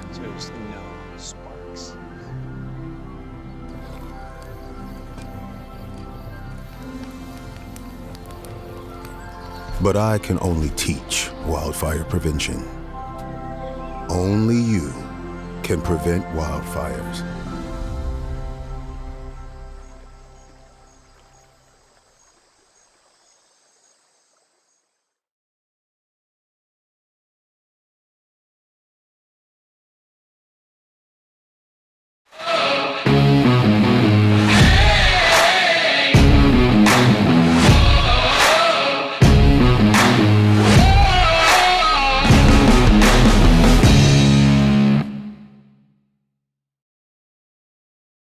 That's my cue right there. I don't know why that music only is like 10 seconds long. 7:49, 49 minutes past the hour on your Saturday morning. Cowboy State Daily Show with Jeff. Give me a call, 307-620-8866. I was just eating some kind of breakfast bar or something my daughter made a week or two ago. Getting something in my gut before I just get coffee gut from sitting here pounding coffee. They texted me back, that's radio, not video. Last video news was on November 7th, 2025. Mac, you out there listening? Somebody wants video news back. Cowboy State Daily morning video news returning. When's it returning? We'll have to find out for you. Here's a clip from Tim Walz earlier this week, but before everything blew up in his face. Or this is when he was trying to say how he did good instead of giving, billions of dollars away in the state of Minnesota. The buck stops with me on this, and that is absolutely true, but I want to be very clear on this too. If the buck stops with me on when there's problems, the buck stops with me on successes. Not a single Republican supported this. So every Minnesotan from here on forward, whoever uses this program, there is no bit of thanks that would go to the Republican legislators who did all they could to stop this. So I will take full responsibility. We have safeguards in place. We'll do that. But I think the report on this is, as you hear in the stories here, I'll take some credit for that because we put this program in place. We got it done. We implemented it. We did the work for 2.5 years, and lots of things work. Your highways get plowed. I'll take credit for that, too. The Republicans voted against my budget bill that did the work with that. Our schools have the money to pay their teachers. I'll take credit for that, too. The issue here is focusing on this, and they have every right to do so. The positive story of this is parents with their children. The Republicans' goal is to have none of those programs. And I can guarantee you one way to ensure there's no fraud, just don't do the program. Just don't do the program. And then you will look like states who rank at the bottom in every single initiative. So we have a responsibility to continue to do better on this, but I'm going to take credit when we're ranked at the top on almost every single category because of these programs. So we all know what's at stake here. This team knows that, and we said it. They took that responsibility to do it, and I will encourage them and encourage our folks that are out there on program integrity, do everything possible. If you don't want fraud, don't do the program. Or maybe get people that can work the program without doing fraud. I mean, are you kidding me? This is what I said in the first hour. I didn't want to go here, but just listening to Tim Walz makes my skin crawl. He doesn't take accountability for anything. Well, he takes accountability that he created all this great stuff. I created all this wonderful stuff. But if you don't want fraud, you just can't have the programs. Because no matter what, if you have the programs, you're going to have fraud. Is there fraud in Wyoming? Or do we have a bunch of daycares that are non-existent in Wyoming? If there are, I'm going to start one. If I can make millions of dollars off of it. Oh, it's just ridiculous. I don't even want to start. 307-620-8866. You can go to my YouTube page. If you just look up Jeff Rickett, go and subscribe to my YouTube page, and I'll play the entire Torchlight Parade interview. For some reason, I just like talking today. So I'm talking. I want you to join me. Give me a call, 307-620-8866. Daniel Stern, the Home Alone star, along with other shows, he was cited for soliciting prostitution over the holidays in California. Stern is 68 years old. He's known for playing Marv Merchants. The beloved 1990 Christmas film Home Alone was given a citation for soliciting a prostitute at a hotel in Camarillo, California on December 10th, TMZ reports. He was not arrested in the case. In California, soliciting a prostitute is a misdemeanor, and violators can face up to 6 months in jail or a $1,000 fine if convicted. It was days before it was revealed that Stern had been commissioned to help decorate the famed home where the movie was filmed in the Chicago suburb of Winnetka, Illinois. I got a call from the people who own the Home Alone house, Stern said. And I'm a sculptor. They asked if I would do a sculpture for the house, so I'm creating a sculpture of me and the spider. Okay. It will be a callback to the in-home chase where Stern and Joe Pesci attempted to capture Macaulay Culkin's character Kevin, but are continuously stopped by the clever traps the young boy had set up. Culkin famously placed a large tarantula on Stern's face, who reacted with a psycho-style scream. So he's making a sculpture to put in the Home Alone house. I think they're turning that house into a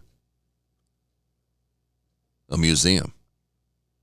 Stern, who has since left Hollywood for a ranch in Ventura, California, to focus on his art, revealed that the sculpture will be the first self-portrait. I've been looking at myself in the studio. I've made myself a lot handsomer than I actually am in real life. Just why not, he said. Not handsome enough where he can't get a lady without paying for it. Ouch. Do you like McDonald's? Well, some changes are coming to McDonald's in 2026. It says the fast food giant is rolling out a high-profile menu that includes the biggest burger ever, an official secret menu, and a Pokemon partnership. Though not all the updates are expected to come to the United States. I guess they have this Big Arch burger, a massive double patty burger. That's a permanent menu item in the UK and Ireland.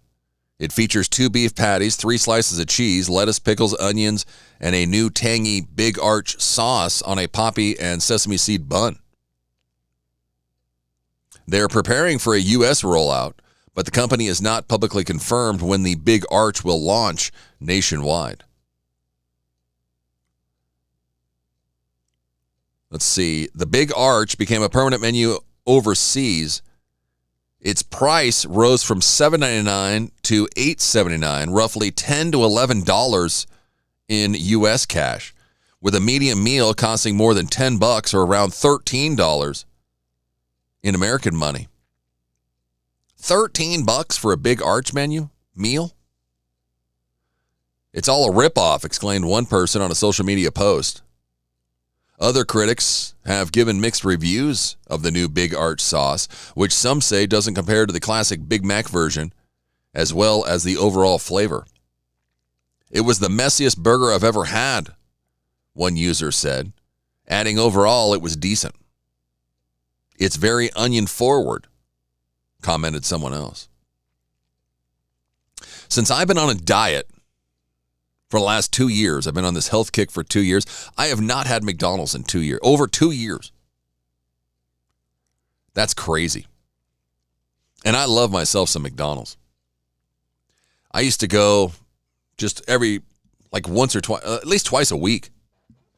I would go get the same thing. I would get a McDouble, a hot and spicy McChicken with no mayonnaise, and a small fry. It was like $5.07 or something. And then once COVID hit and everything, it just kept ticking up. It was like $5.05, $5.75, $6.25, $6.75. I think finally when I stopped eating McDonald's, it was over $7 for the same thing. And then now I haven't been back for 2 years. I need to go back and get the same thing and see what it cost me.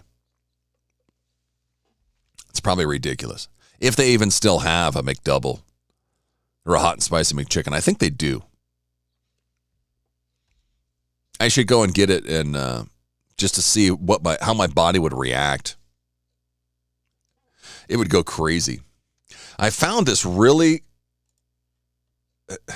I don't even know how to explain it about Devil's Tower. I saw this last night and I was like, wow, this is crazy. We're going to talk about this when we come back after the top of the hour. Sam Spade from the Midnight Devils is going to join us around 8:20.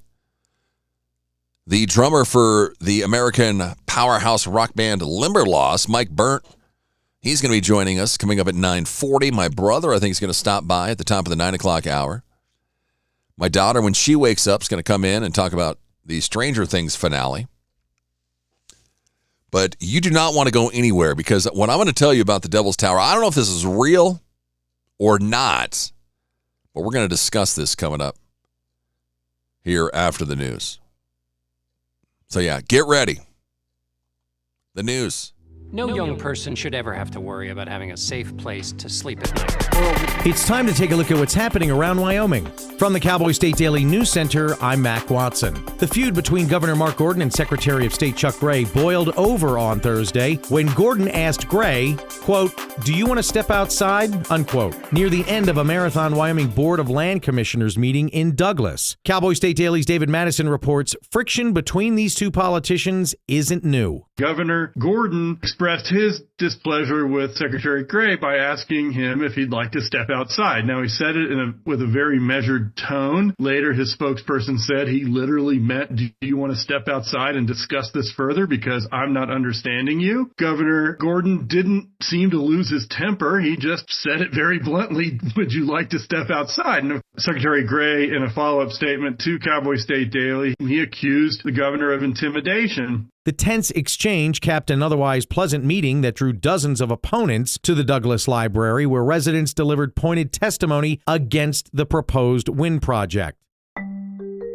Cheyenne has approved Project Jade, a Tallgrass Crusoe AI data center using up to 2.7 gigawatts of mostly self-generated power, nearly triple the entire state's power demand. Cowboy State Daily's Renee Jean reports that's a lot more than the 1.8 gigawatts the company announced back in August. So the cap was always 10 gigawatts, but the initial announcement was 1.8 gigawatts. At the Laramie County Commission meeting, they were talking about a 2.7 gigawatt facility. This is like roughly 3 times what the state itself uses as a whole for. Now, at the time, that was the largest data center yet to announce plans for Wyoming. It received a lot of attention statewide because the facility would use almost twice as much power as the entire state. I'll be back with more news from the Cowboy State Daily News Center right after this. Here's a winter driving safety tip from WYDOT. Make sure your vehicle's in good working condition with proper tire inflation, fluids topped off, good wiper blades, and brake inspections. Carry emergency supplies in your vehicle like blankets, non-perishable food, and water, and slow down in bad winter weather. This reminder from WYDOT. Welcome to 2026. The Wyoming Veterans Commission proudly declares this year the Year of the Veteran, a year to honor service, strengthen communities, and build lasting connections across our great state. To every veteran, past, present, and future, thank you for your courage, your sacrifice, and your dedication. Wyoming stands with you. Today, tomorrow, and always.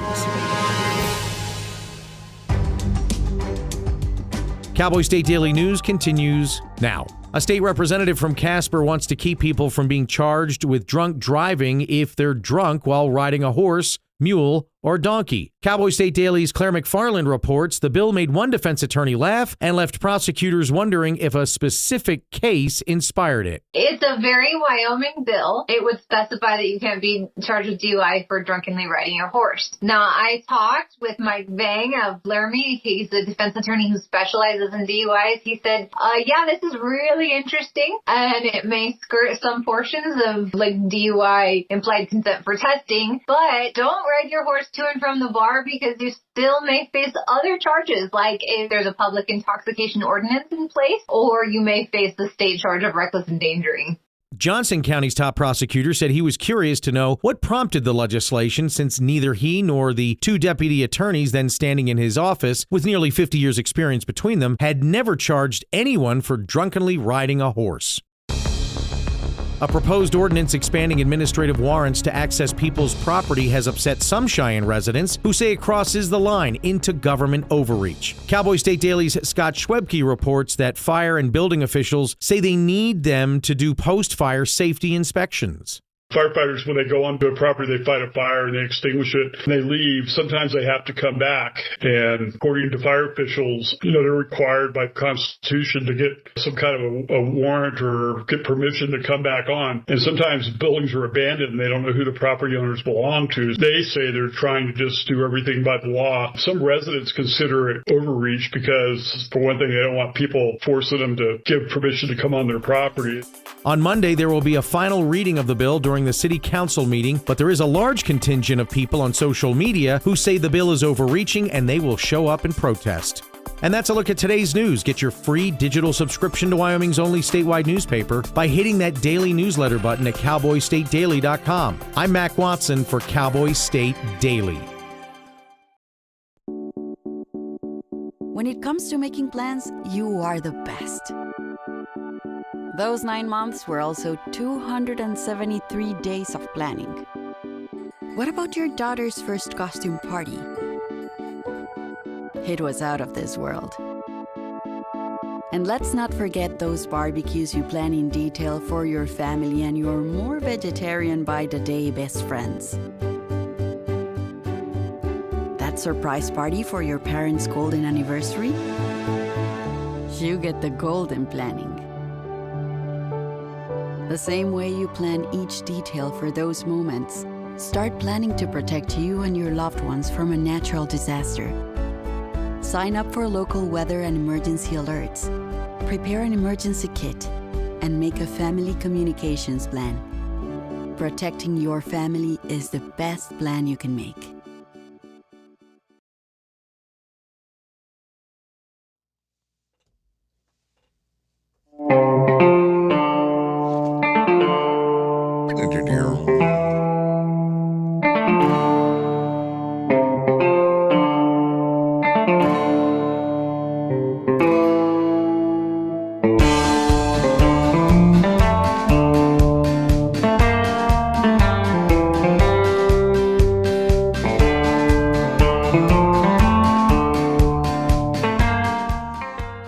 Cowboy State Daily show with Jeff. Saturdays with Jeff right here on cowboystatedaily.com. We're on YouTube, Facebook, Twitter, Twitch, all of our social media platforms.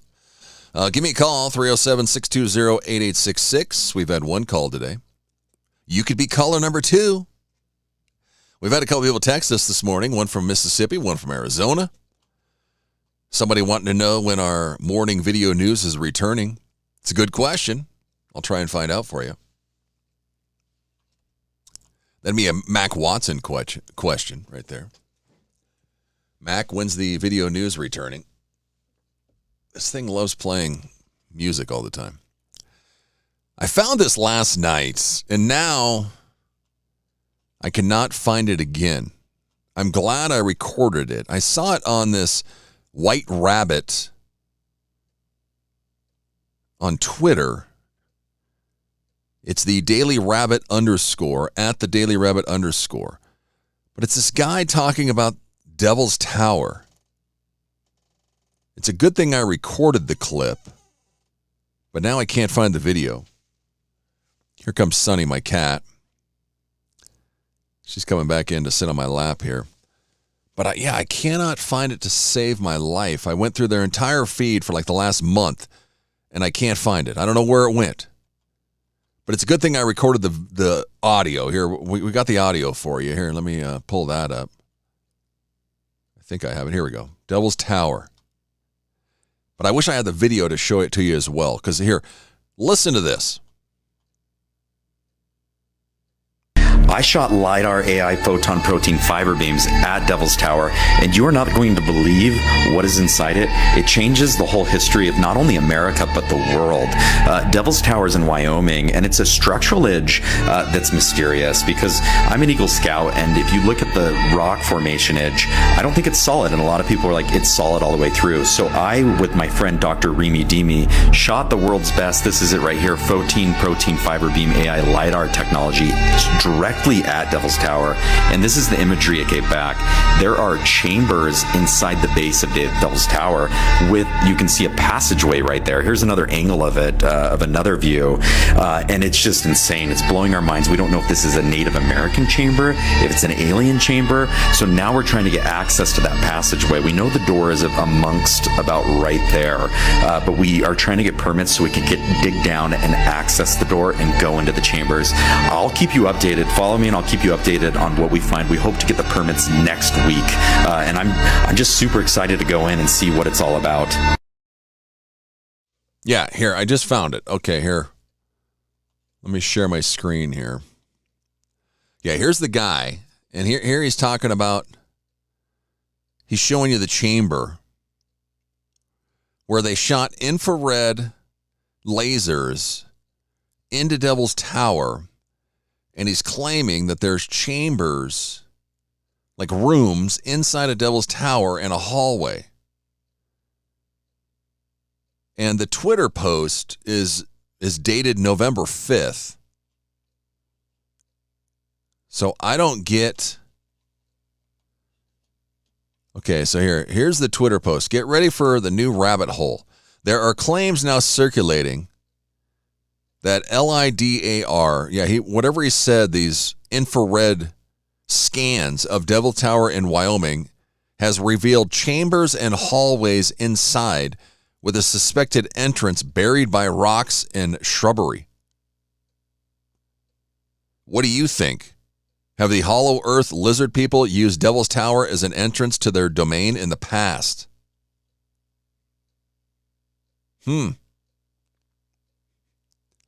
Yeah, very interesting. This was November 5th, 2025, this guy's post.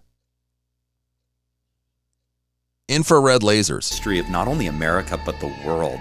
Devil's Tower's in Wyoming, and it's a structural edge that's mysterious because I'm an Eagle Scout, and if you look at the rock formation edge, I don't think it's solid, and a lot of people are like, it's solid all the way through. So I, with my friend Dr. Remy Demi, shot the world's best, this is it right here, Protein Fiber Beam AI LiDAR technology directly at Devil's Tower, and this is the imagery it gave back.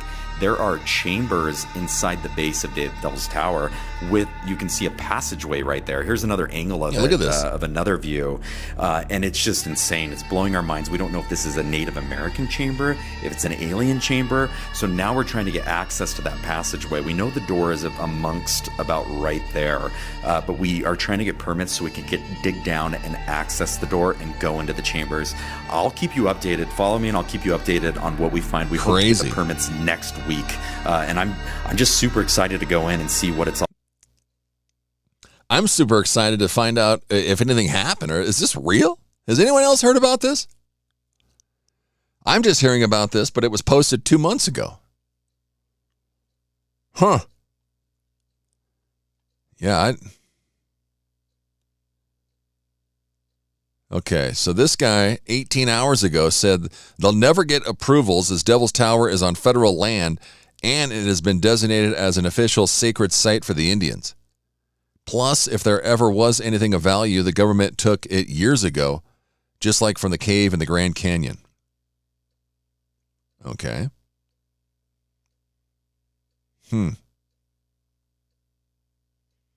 Interesting. Very interesting. Devil's Tower. Yeah, it's always weird. Just this huge rock out in the middle of nowhere. A 1,267-foot indigenous beast rising from Wyoming's Black Hills, carved into massive columns, some 600 feet tall and 20 feet wide.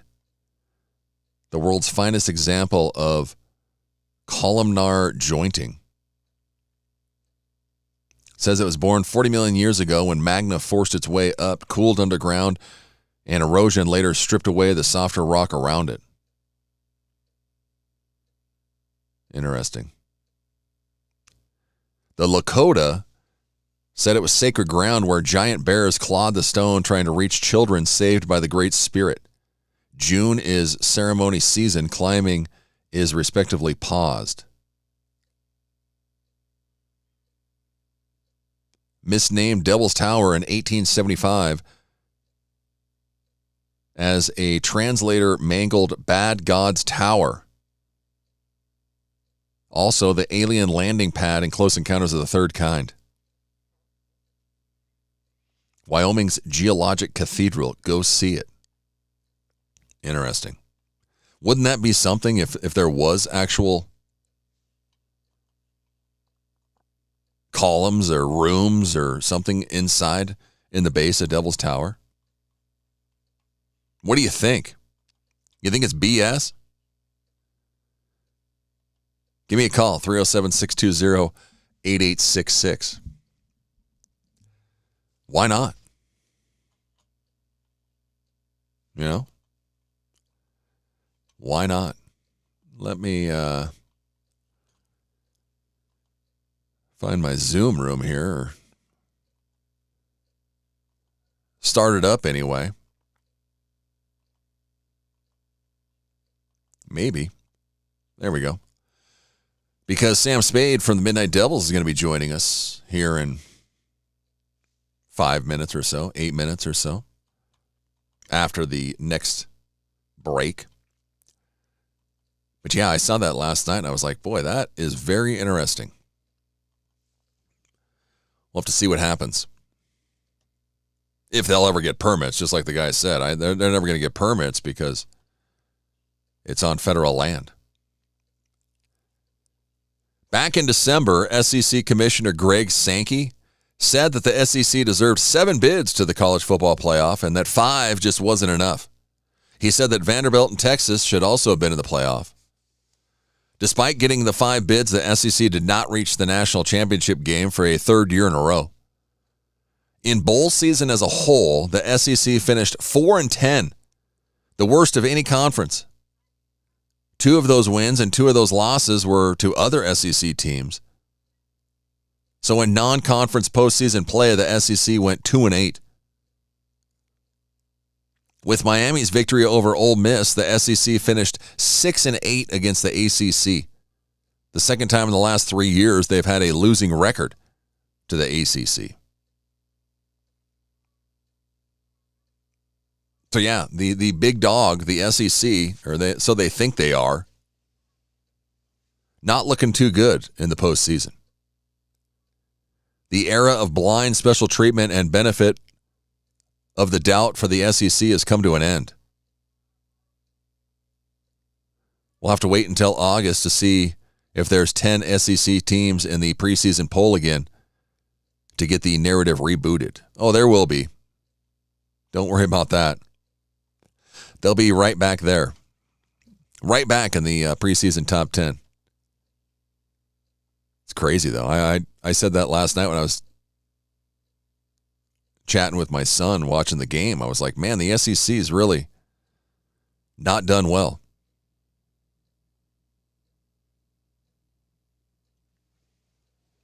But you never know. Who's going to win, Indiana or Miami? Who you taking? Our Wyoming Cowboy basketball team, they have another huge game today.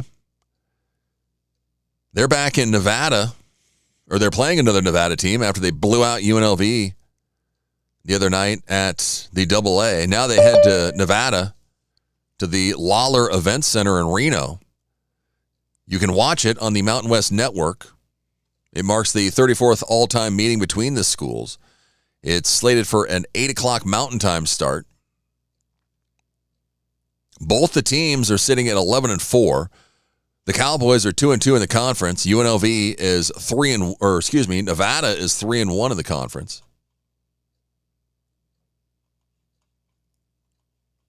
But yeah, big game tonight. Hey, what's going on? Nope.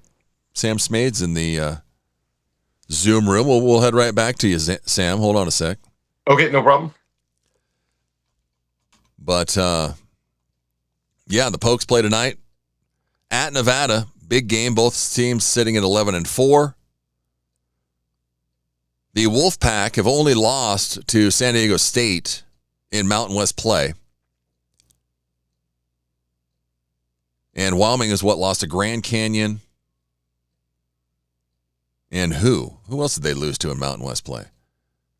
But yeah, tonight you can watch the game. Leland Walker leading the way for the Pokes. He's averaging 14.5 points. The Wolfpack are led by Corey Camper Jr. He's averaging 14.3 points. But they got another big guy. Elijah Price adds 12 points per game, 8.5 rebounds, and also 26 blocks on the season. The Pokes are 22-11 all-time against Nevada in a series that dates back to 1938. They've won 8 of the last 10 matchups, but fell in the last meeting last season in Reno. So tonight, 8 o'clock, Mountain West Network. Big game for Wyoming. Both teams sitting at 11-4. Well, let's take a quick break, and we'll come back and chat with the one and only Sam Spade from the Midnight Devils. We'll chat with him. They just got off a big Australian tour. They got more tour dates coming, more new music coming, and more. We'll catch up with Sam coming up next. Let's face it, mornings are tough.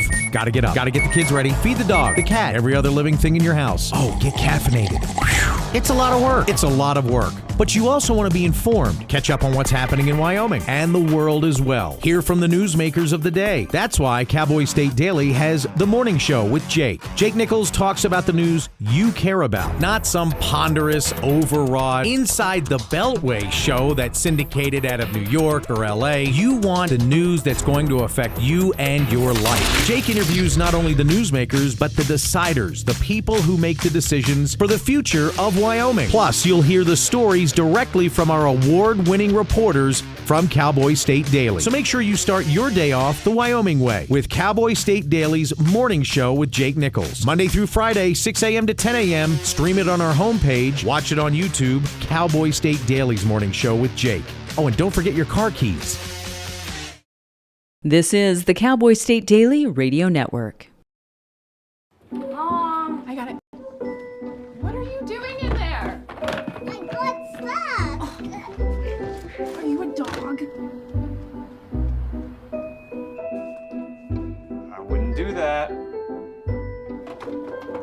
Have you seen the pliers? Where'd you find those? It's not your birthday. Sorry. Bye, Grandpa. Bye, Grandpa. Take care of yourself. What are you doing? What are you looking for?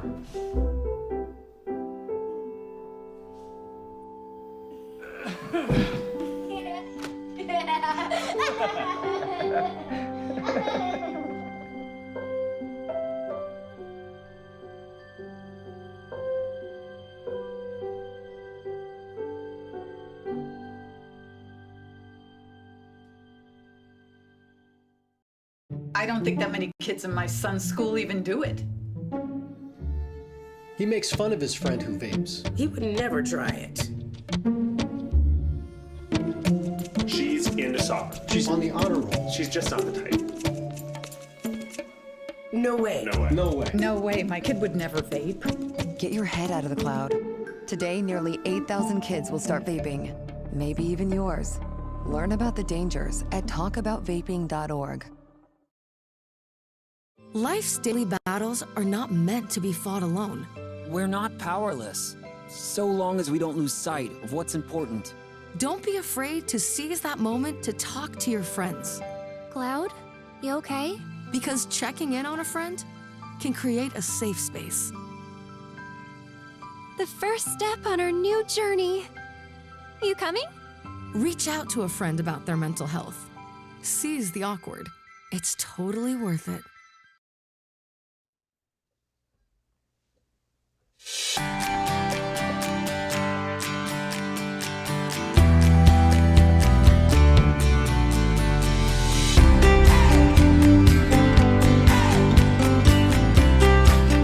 Three minutes past the hour. It's Cowboy State Daily Show. It's the Saturday show with me, Jeff. I'm in Sheridan, Wyoming. You can call the program 307-620-8866. You can also stream us on YouTube.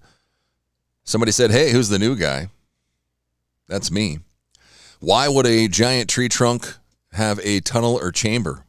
We were just talking about Devil's Tower, and we'll talk more about that. But first, let's head to the Zoom room. The Midnight Devils. They're a high-energy, national touring, glam, slam, boogie-woogie rock and roll band. Their latest album, So Hard It Hurts, is out now. They just finished up a tour in Australia, and they're back plotting their next tour. They just announced a tour date. They got new stuff coming. There's always stuff coming. We're stoked to have frontman and bassist Sam Spade on the show. First, Sam, thanks so much for coming on. Hey, thanks for having me, Jeff. I really appreciate it. Well, you're based in Omaha. Yeah, that's correct. Yep. Yeah, he's in Omaha, Nebraska. Sniper, I think, is around you. Jimmy, is he in New Orleans? Yep, Jimmy's down in New Orleans. I just talked to him. He was headed to a giant bonfire at 3 a.m. last night. So living it up in New Orleans down there. Yeah. New Orleans never sleeps. Never.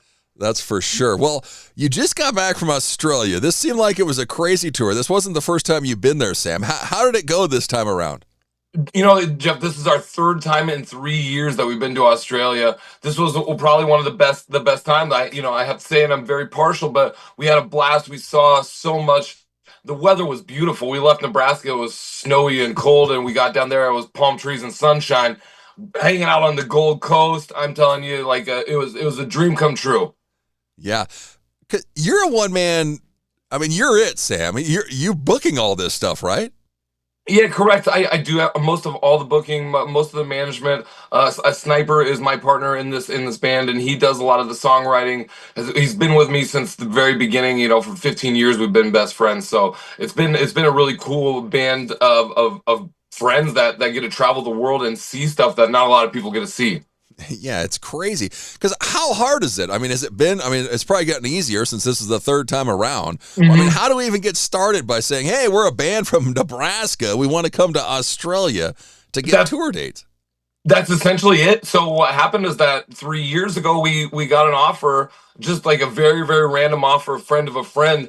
And the offer kind of fell through at the last minute, but the record label still said, hey, we want to bring the Midnight Devils out. And we thought, you know what? This is going to be the coolest thing or the worst thing we've ever done.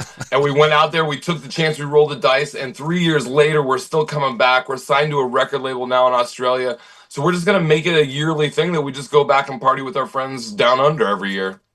Yeah, because, I mean, you just said it, you're signed with a record label.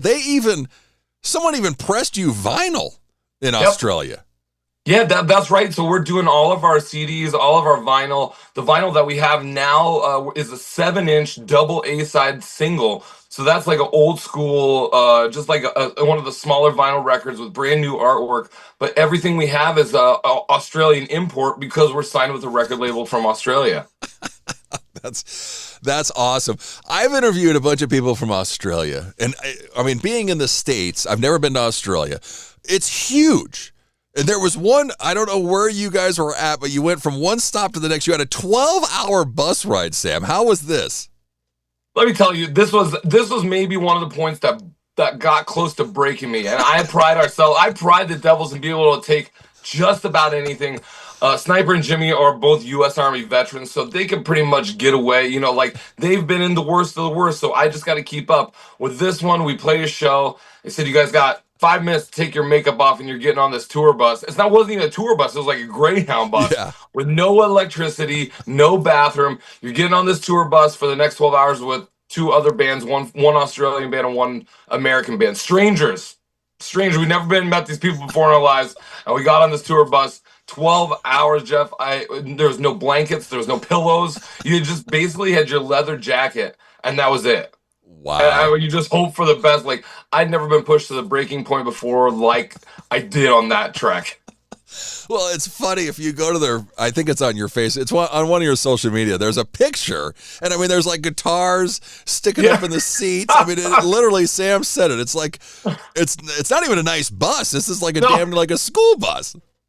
And it was like, I didn't know where to even sleep at because it was just so uncomfortable. You couldn't sleep across the row. You couldn't do this. So I ended up just laying on the ground on the bus while we're driving through Australia. And this isn't like some tiny little drive. This is like, like you said, 12 hours through basically up the coast from Melbourne to Sydney, I think, is kind of pretty much what it was.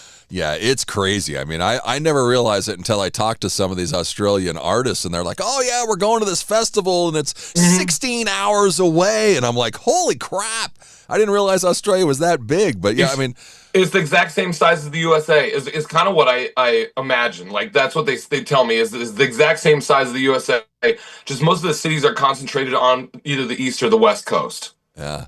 But, I mean, you guys blew them away, because if you see the Midnight Devils, if you go to YouTube, go check out some of their live shows. Sam and the guys put on an amazing show. So you started getting followers, too, didn't you? I mean, some people kept going to different showing up all the time.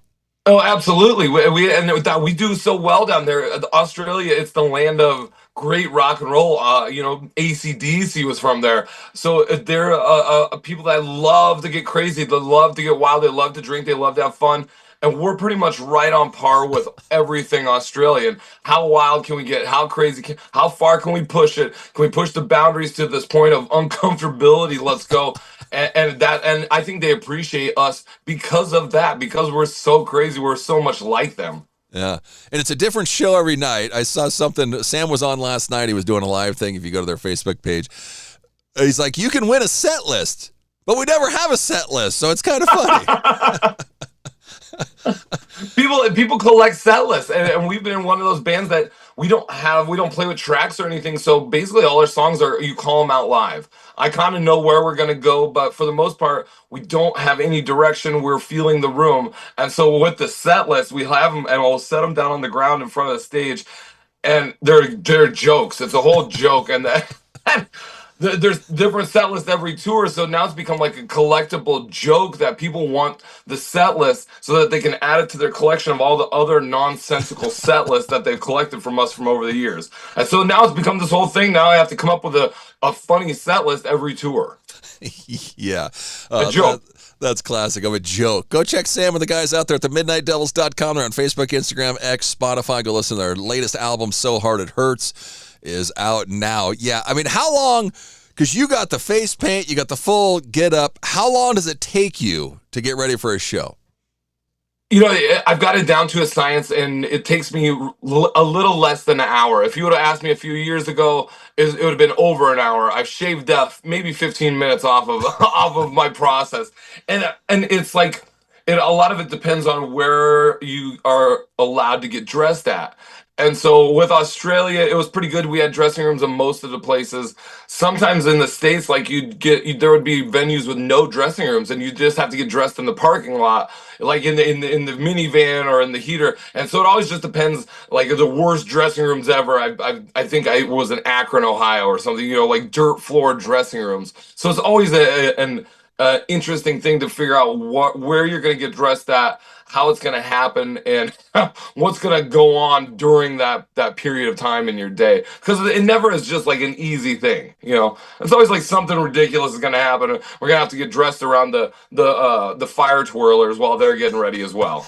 Yeah, because I mean, some of these places in Australia, you were at a Heavy Fest, you were at the Basement at Panthers, you were at Scotty's Garage. I mean, are these all bars? Or these venues? What were these? Some of these are bars. Some of these are venues. It just depends. Scotty's Garage was like this old. They modeled it after like an American juke joint. So it was really cool, but it kind of reminded us of home. There were pictures of Elvis all over the place, like all these cool American antiques and stuff. And we got in there, and it was one of the coolest venues in like a smaller city in Australia that we did, and it was cool because the people they just welcomed it with open arms. They're like, this is great. This is exactly why this venue is here, is to bring great rock and roll. Yeah. And Jimmy, your guys' drummer, Jimmy's crazy. What kind of craziness did he get into in Australia?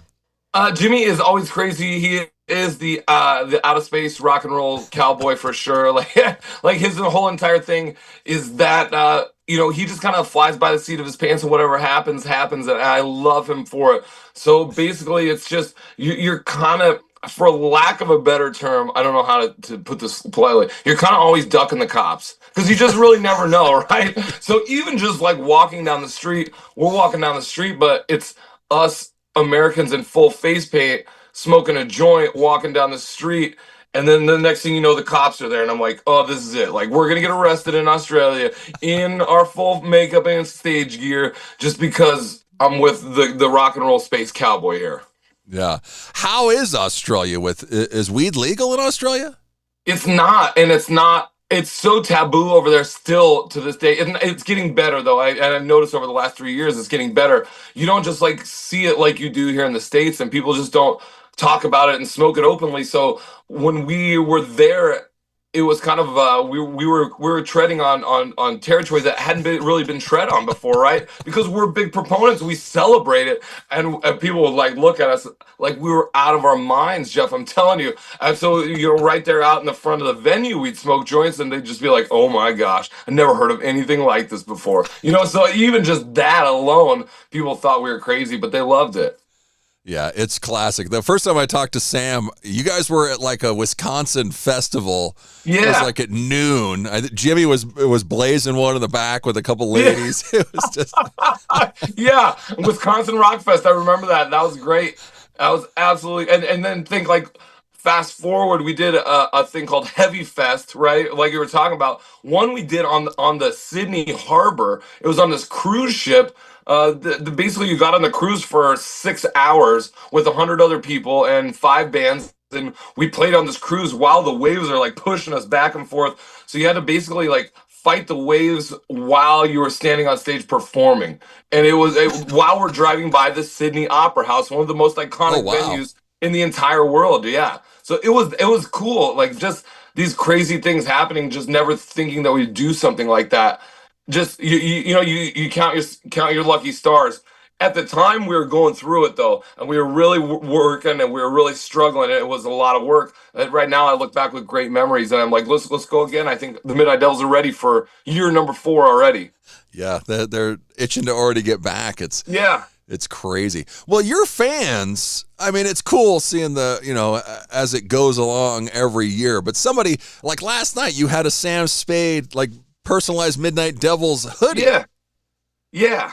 We got some of the greatest fans, and just this band has become such a family and such a cool kind of we've been doing this almost 10 years. I think 2026 we're celebrating 9 years as a rock band. We've traveled and we performed in 15 countries, and basically being from the Midwest, being from Nebraska, is kind of unheard of, and it's a really cool thing that we don't take lightly. So this year we're planning like a huge 2026 tour, but our fans will be there because they know, and I was telling somebody this earlier, like the coolest thing about this is that you go to a Midnight Devil show, you know that there's going to be some insane story that you're going to take away. Like, oh, it's not just, oh, I went and saw the Midnight Devils. It's, I went and saw the Midnight Devils, and then I talked to Jimmy Mess, the drummer, right? And then this whole litany of things happens. And so every show is like that. There's always something. There's some big event or some insane thing that you never realize is going to happen. And then you take away these stories and all these good times.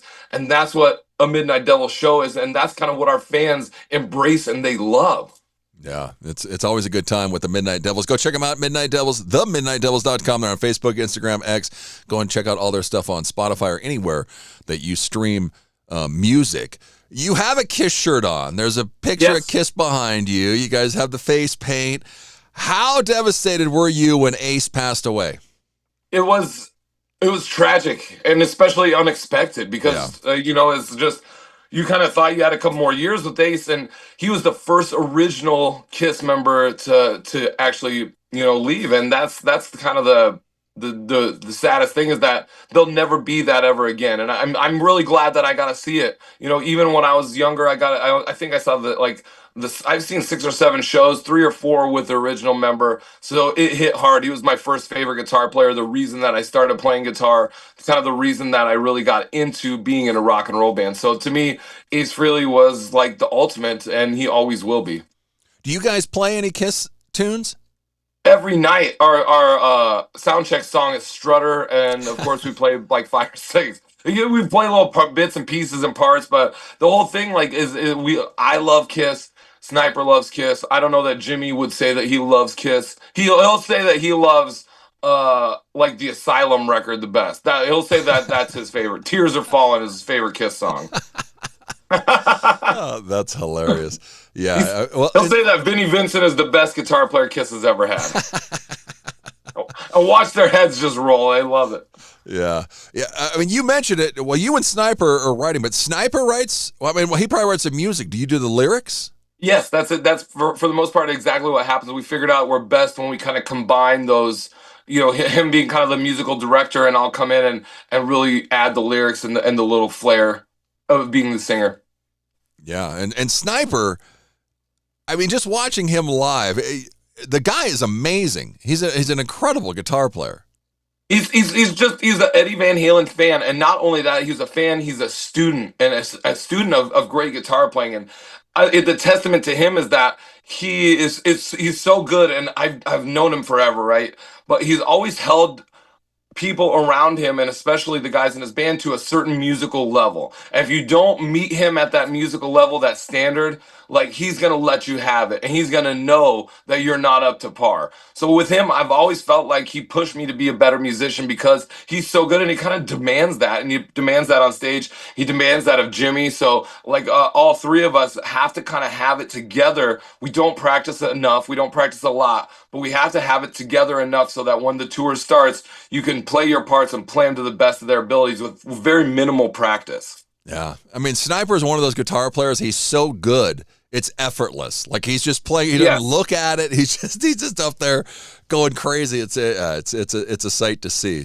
And it's the perfect complement to kind of like the punk rock edge that the Midnight Devils have, is that he comes in and is such a great musician and such a good guitar player that he can really shine onto those musicians and those guys in the audience that were like, well, these guys are good, but. And then he comes and plays, and they're like, well, I have nothing else to complain about. Like, this guy's awesome. He's incredible. Everything else is whatever. This guy's spectacular. Yeah. Yeah. And he has his Van Effin Halen shirt on that he wears too. So he loves Van Halen. But that's cool because there's not a lot of guys that play like that, and not a lot of guitar-centered rock and roll bands with guitar heroes. And I think at the end of the day, that's what he is. He's a guitar hero, and he can stand toe-to-toe with almost anybody that I've ever met on guitar. Yeah, he's incredible. Never Beg for It, produced by Chip Z'Nuff. Do we talk to Chip at all anymore? Chip, no, we haven't ran into him in a while, but we've crossed paths every now and again on tour. But we haven't talked to him since that record was put out. That was done over the quarantine. That was our quarantine buster album. But doing that with Chip really opened us to this wide audience and put us on the road in Europe for the first time. So in 2022 with Chip was instrumental in taking us to UK and to Spain and all these great places for the very first time. So that really pushed that record and that single to another place that we wouldn't have got to without him. Yeah, and he was doing a bunch of stuff. I haven't heard him doing much lately. Yeah, Enough's Enough still playing, and he's playing with a great Guns N' Roses tribute band called Pretty Tied Up. Him and Alex Kane are doing that, but they're also doing Enough's Enough as well. Very limited shows and stuff like that, but he's still out there, and he's the road dog, so he just never stops. He never stops playing, never stops performing, never stops touring, never stops smoking weed. I love Chip. I have the greatest stories. Our tours with him were just the thing of legend for sure. Oh, I can Amsterdam imagine. with Chip's Enough. Come on, Yeah, what you remember of it anyway. Exactly. Holy cow. And the bus doesn't stop for the Midnight Devils. You just announced coming up Saturday, February 21st, you're at Endicott, New York. Who are you playing with there? That'll be we're playing with the band, a younger glam band from upstate New York called Ready to Strike. And we're also playing with Forgotten Sons. And Endicott's a really cool place, man. It's an upstate New York city. But right before that, the night before, we're playing in Syracuse. So that'll be the launch of our Sex Weapon 69 American Tour. So it's the SWAT 69 American Tour. That kicks off the end of February and runs through the beginning of March. But we got probably 20 shows. We're going to be playing with a band from Boston called Bad Marriage. We're doing a couple shows with them. We're playing with Ready to Strike from upstate New York. And then we got a couple shows through the Midwest that we're doing on our own, just headlining shows. But about 20 shows altogether for the SWAT 69 American Tour. Nice. So more is coming already here in the next month and a half or so. So is it all out east or?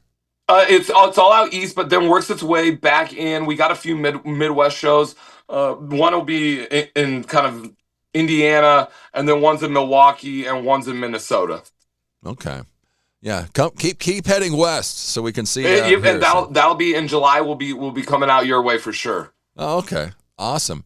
And then the writing continues. What are we thinking for new music? Okay, so that's what a great question, and that's the plan. Like, what happens next? On the Australian tour, I bought like a little camera, like a micro camera, and I put in my leather jacket. And for the 2 weeks, I filmed every second of everything that we did, right? And so then I got back home and I edited it. So that'll be the next video, will be like the Australian madness, just the sheer madness.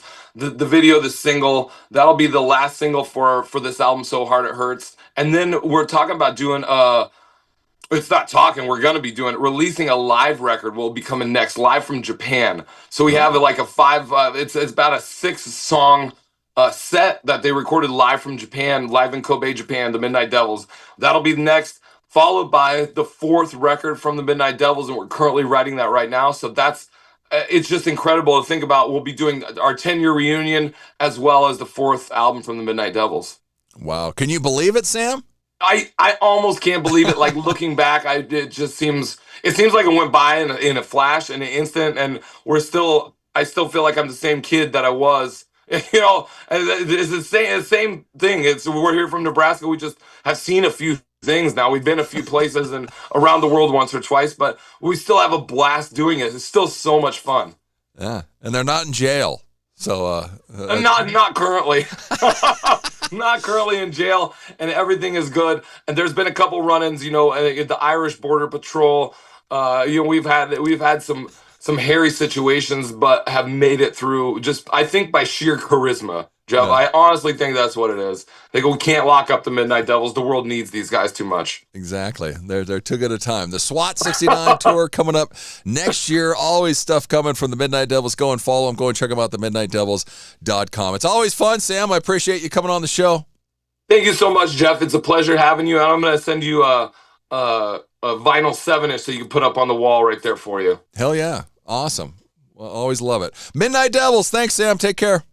Take it easy, Jeff. Thank you. JB Hunt now has CLA truck driving jobs in the Cheyenne area, and they're hiring Class A drivers for a local dedicated route. Drivers can make $78,000 a year and be home every night. Plus, medical benefits after 30 days on the job, also earning paid time off on your first day, and enjoy other perks like a company-matched 401k. As a company founded by a truck driver, JB Hunt is driven for you. So head to drivejbhunt.com to see the JB Hunt difference. That's drivejbhunt.com.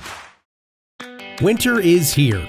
Wind chills below zero, ice and snow, and the drifts. Oh, you know what it's like. But guess what? Cowboy State Daily has you covered with the most accurate and reliable forecast with meteorologist Don Day. So you know what to expect. You know the saying, if you don't like the weather in Wyoming, just wait 5 minutes. It will change. But you don't have to keep checking the skies or an app on your phone to see if it's going to rain or snow. So make sure you're getting your forecast from Cowboy State Daily's Don Day.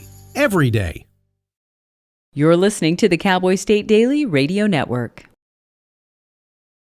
Who can you turn to for news you can trust? Your local TV and radio broadcasters. You trust us to keep you safe during times of crisis and to deliver the weather, sports, and entertainment you rely on every day.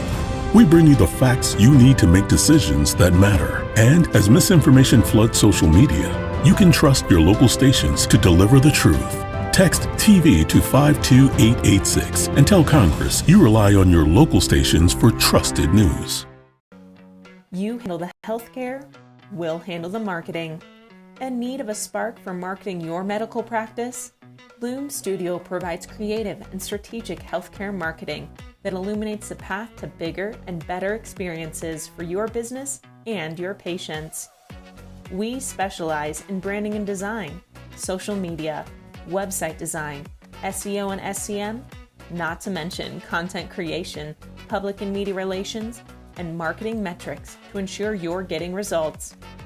If you're looking to increase your patient engagement and retention, enhance your community impact, and streamline your marketing efforts, our team is ready to help you achieve your goals. Contact us today and learn more at loomstudio.com. We come from a long line of farmers, and there's a sense of pride, but there's also a significant amount of pressure. Farmers have to take care of their physical and their mental health, because what's a farm without a farmer? Watching the sun come up, that's my time. I can have a cup of coffee, and every day is a new opportunity. That's cool. Yay! Don't forget to check in on yourself. Love your mind.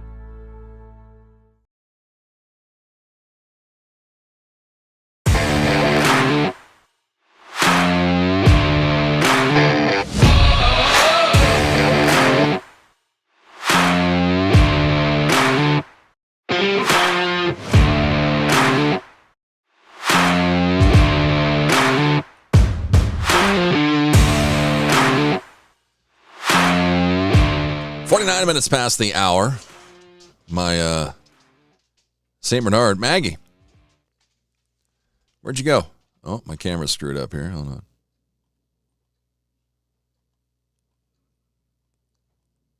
Switch her back here. Oh, what's going on here? Okay, there it goes. Well, now you can just see Sunny the cat. Maggie was in here.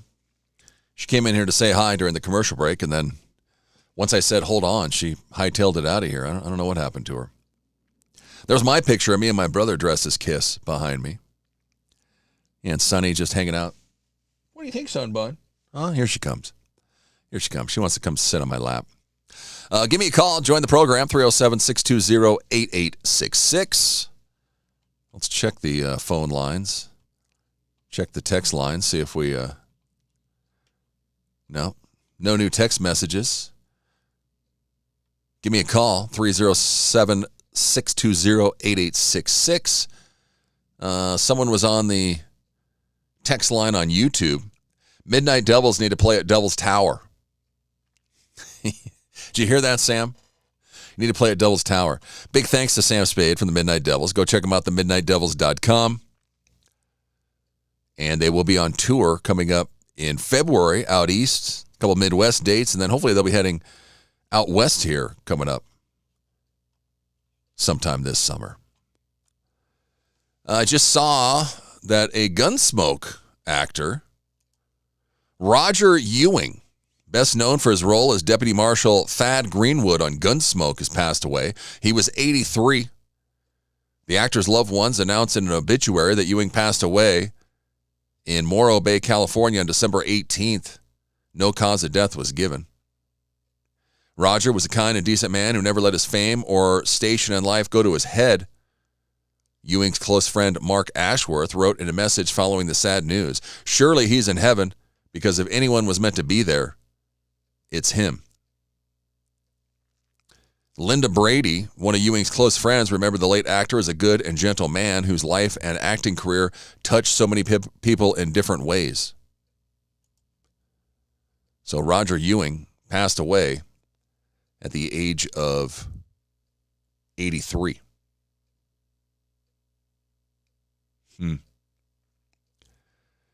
What's going to happen in football today?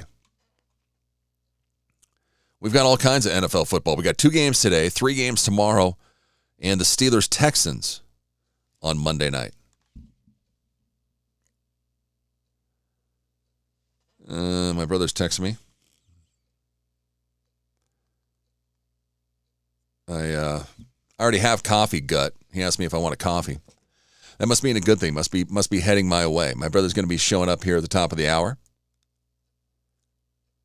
That's not a good headline. I don't want to talk about that. Here's all more stuff on the Minnesota shooting. We don't want to get political. So we'll keep chatting about all the stuff that we want to talk about, right? Let's see. Told you about the Wyoming Cowboys' big game. What about the Wyoming Cowboy football team? Coach Sawhill's actually done well in the portal. Picked up a linebacker from USC. Announced that yesterday. He's coming to Wyoming. The new quarterback from William & Mary had like 20 touchdowns, 3 interceptions, and 11 rushing touchdowns. A lineman from Nebraska, a cornerback from Colorado State. We got 8 or 9 guys so far in the portal. I think we have 20 guys in the portal right now, but hey, we can get half of those. Why not?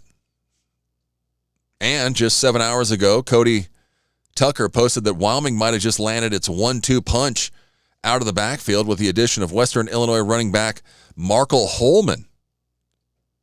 Samuel Tote Harris is also set to return for his sophomore season. Yeah, and then UW's newest linebacker is trading in the bright lights of Hollywood for the high plains of Laramie. In his final collegiate season, Anthony Beavers, a native of South Central L.A. and former USC Trojan, is on his way to becoming a Wyoming Cowboy. We'll take it. Yeah, so the Cowboys doing well in the portal. I like what I'm seeing so far. What do you think? Give me a call, 307-620-8866. We had a good morning from Mississippi, a good morning from Arizona. I think the other person was here in Wyoming. But, yeah, you can text the show or you can give us a call.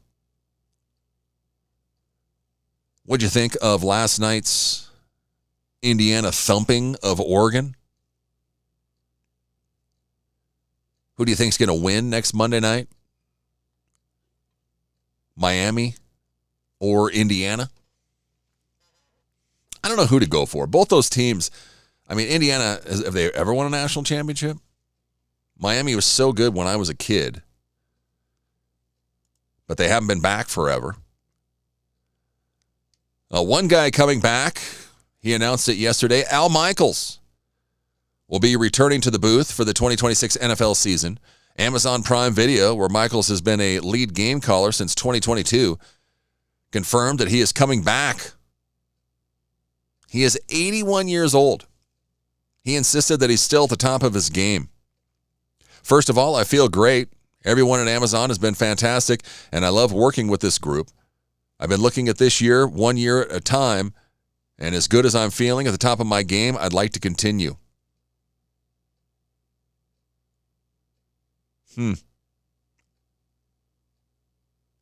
Michaels, who's called primetime NFL games for the past 4 decades, tonight's Packers-Bears wildcard matchup is his final game of this season. So tonight's Al's last game of this season, but he will be coming back to call Thursday night games next year. I guess he had a 3 or 4 year contract when he first signed with Amazon Prime. But now it looks like it's a year-by-year basis. He was making initially $15 million a year. I don't know. I love Al, but I mean, I don't know if he's on top of his game. Camino says he hasn't been on top of his game since Dan Deerdorf got fired. That's about true. What happened to Dan? That guy was everywhere for quite a while, and then he just fell off the planet.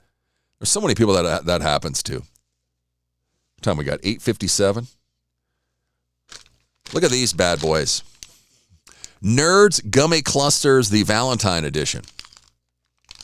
I picked me up some of these at the store the other day because now that this is like my crack, this is my one cheat is Nerds Gummy Clusters. But these are weird. The gummy clusters that I had on the show like a week ago were bigger. These are like small red ones. I don't know. My brother's here and I think my door's locked. That's not good. Oh, here comes Sonny. She's freaking out.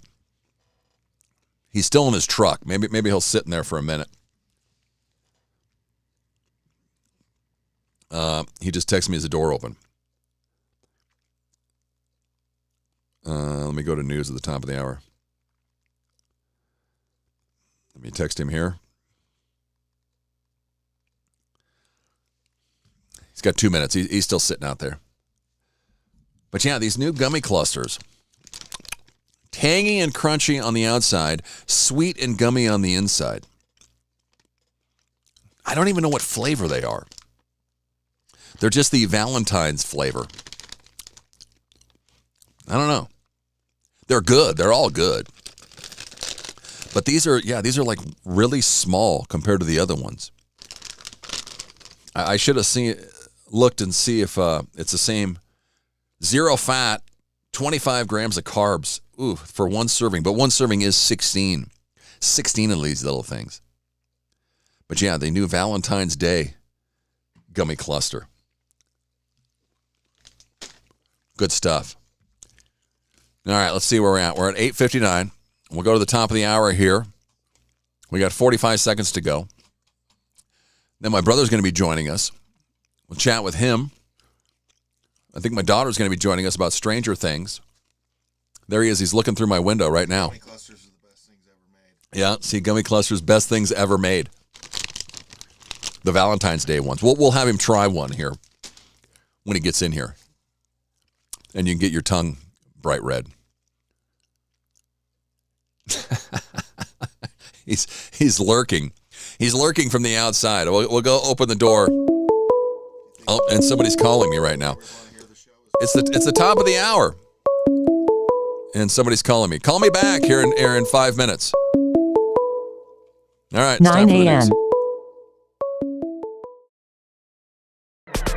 It's time to take a look at what's happening around Wyoming. From the Cowboy State Daily News Center, I'm Mac Watson. The proposed 2-gigawatt Semino generating station near Rawlins would pair natural gas and wind power to boost Wyoming's energy supply. Cowboy State Daily's Kate Meadows reports the project aims to cut water use by up to 95% and reduce emissions while creating hundreds of jobs. Water usage in the West is a critical issue. We have the Power Company of Wyoming saying we're bringing in this project that's going to create all these jobs, and we still need water for this project, although we're going to be reducing the water usage by over 90%, which sounds good, and that was enticing to the Carbon County commissioners. However, one of the commissioners, who's also a rancher, expressed concern over the 320 acre feet of annual consumption that this project will entail. Touted as one of the most widely used and reliable forms of large-scale renewable energy storage, pumped hydro relies on gravity and water rather than chemicals.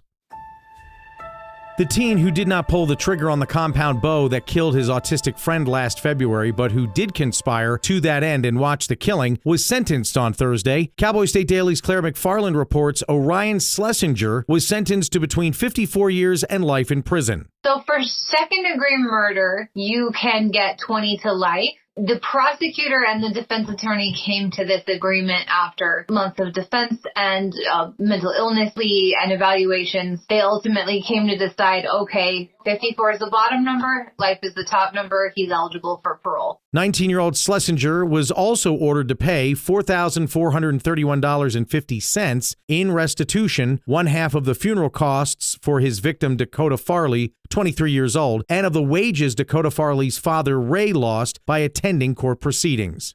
I'll be back with more news from the Cowboy State Daily News Center right after this. Here's a winter driving safety tip from WYDOT. Make sure your vehicle's in good working condition with proper tire inflation, fluids topped off, good wiper blades, and brake inspections. Carry emergency supplies in your vehicle like blankets, non-perishable food, and water, and slow down in bad winter weather. This reminder from WYDOT. Welcome to 2026. The Wyoming Veterans Commission proudly declares this year the Year of the Veteran. A year to honor service, strengthen communities, and build lasting connections across our great state. To every veteran, past, present, and future, thank you for your courage, your sacrifice, and your dedication. Wyoming stands with you. Today, tomorrow, and always. Cowboy State Daily News continues now. Wyoming cattle ranchers are applauding the new federal dietary guidelines that prioritize protein like red meat and real foods over processed options. Cowboy State Daily's Kate Meadows reports that ranchers are applauding the newly released guidelines. Wyoming ranchers are excited about the new dietary guidelines that were announced this week.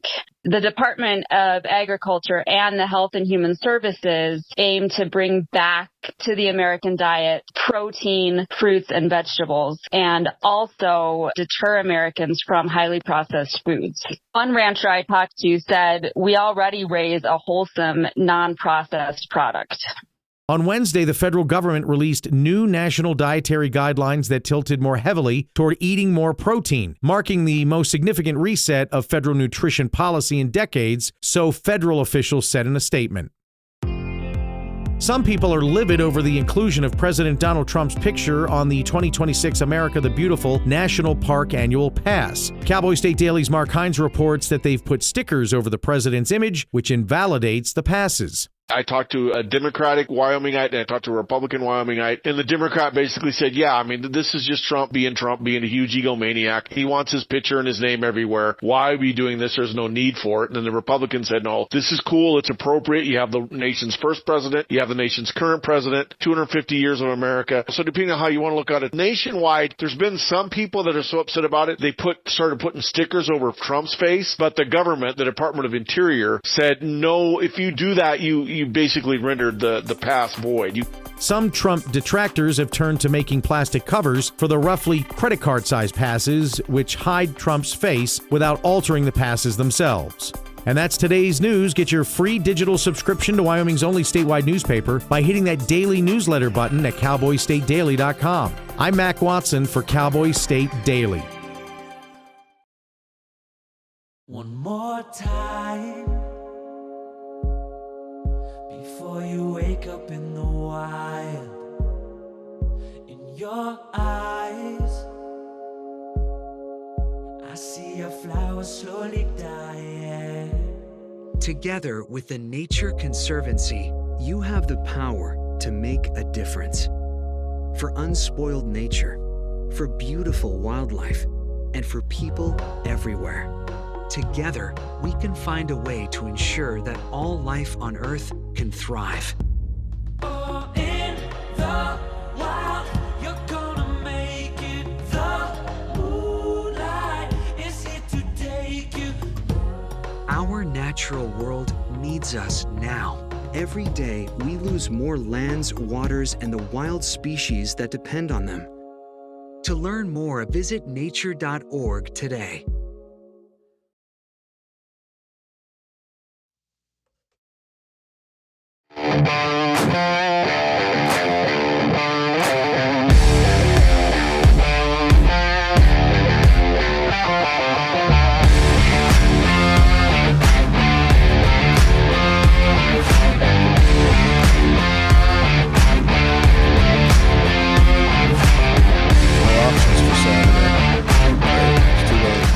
We screwed up.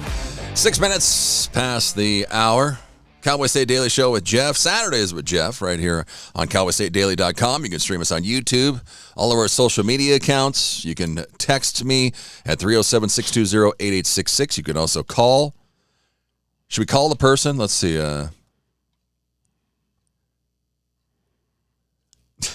Jeff, Jamie here.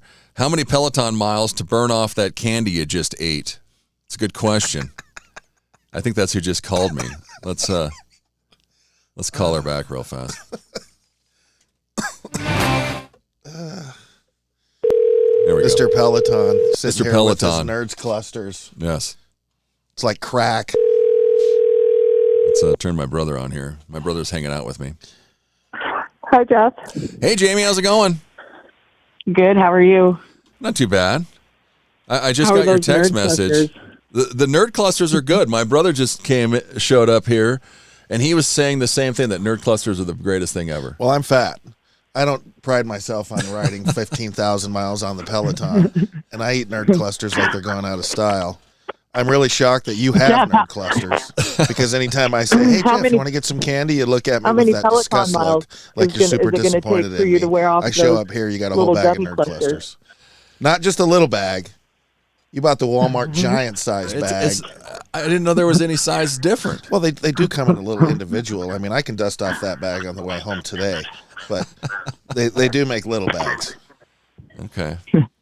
Jeff, have this you one kills me 'cause it wait says, now? I know you're 100 like calories kicking per ass or serving. kicking butt in this health journey, but you used to try all the Oreos too. Yes. I mean, if you're going to ride a Peloton, you might as well live a little bit too, right?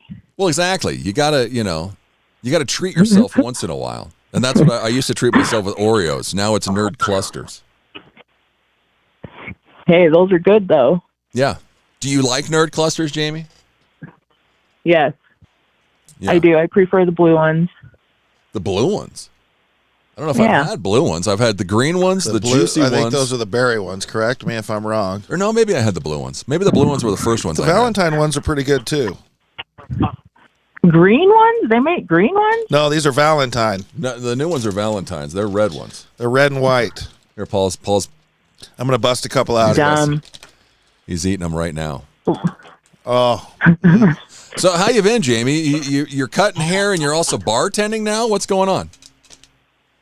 See, yes, I'm all the above. I just cut hair and then I have a little side hustle, which is fun to get out of the salon and bartend, meet different people. Well, exactly. You know? Get some more clientele. Yeah, actually. Maybe. How's life with you, Jeff? Oh, not too bad. Oh, good. Hanging in there. I got a show, so that's good. And you're listening. You found me. So how did you find me? Did you? Oh, yeah. Was it on Facebook or where'd you see me? Yeah. I saw you. I saw that you said you were going to do the Saturday morning show. Awesome. Yeah, Jamie used to listen And to so me. why all the not time. get up at the ass crack of dawn on a Saturday morning to listen to you, right? I would like to sleep in, but no, I know I have to wake up and You can listen to it on demand on YouTube any day of the week at any time. Is that right? That's not as cool. Oh, yeah.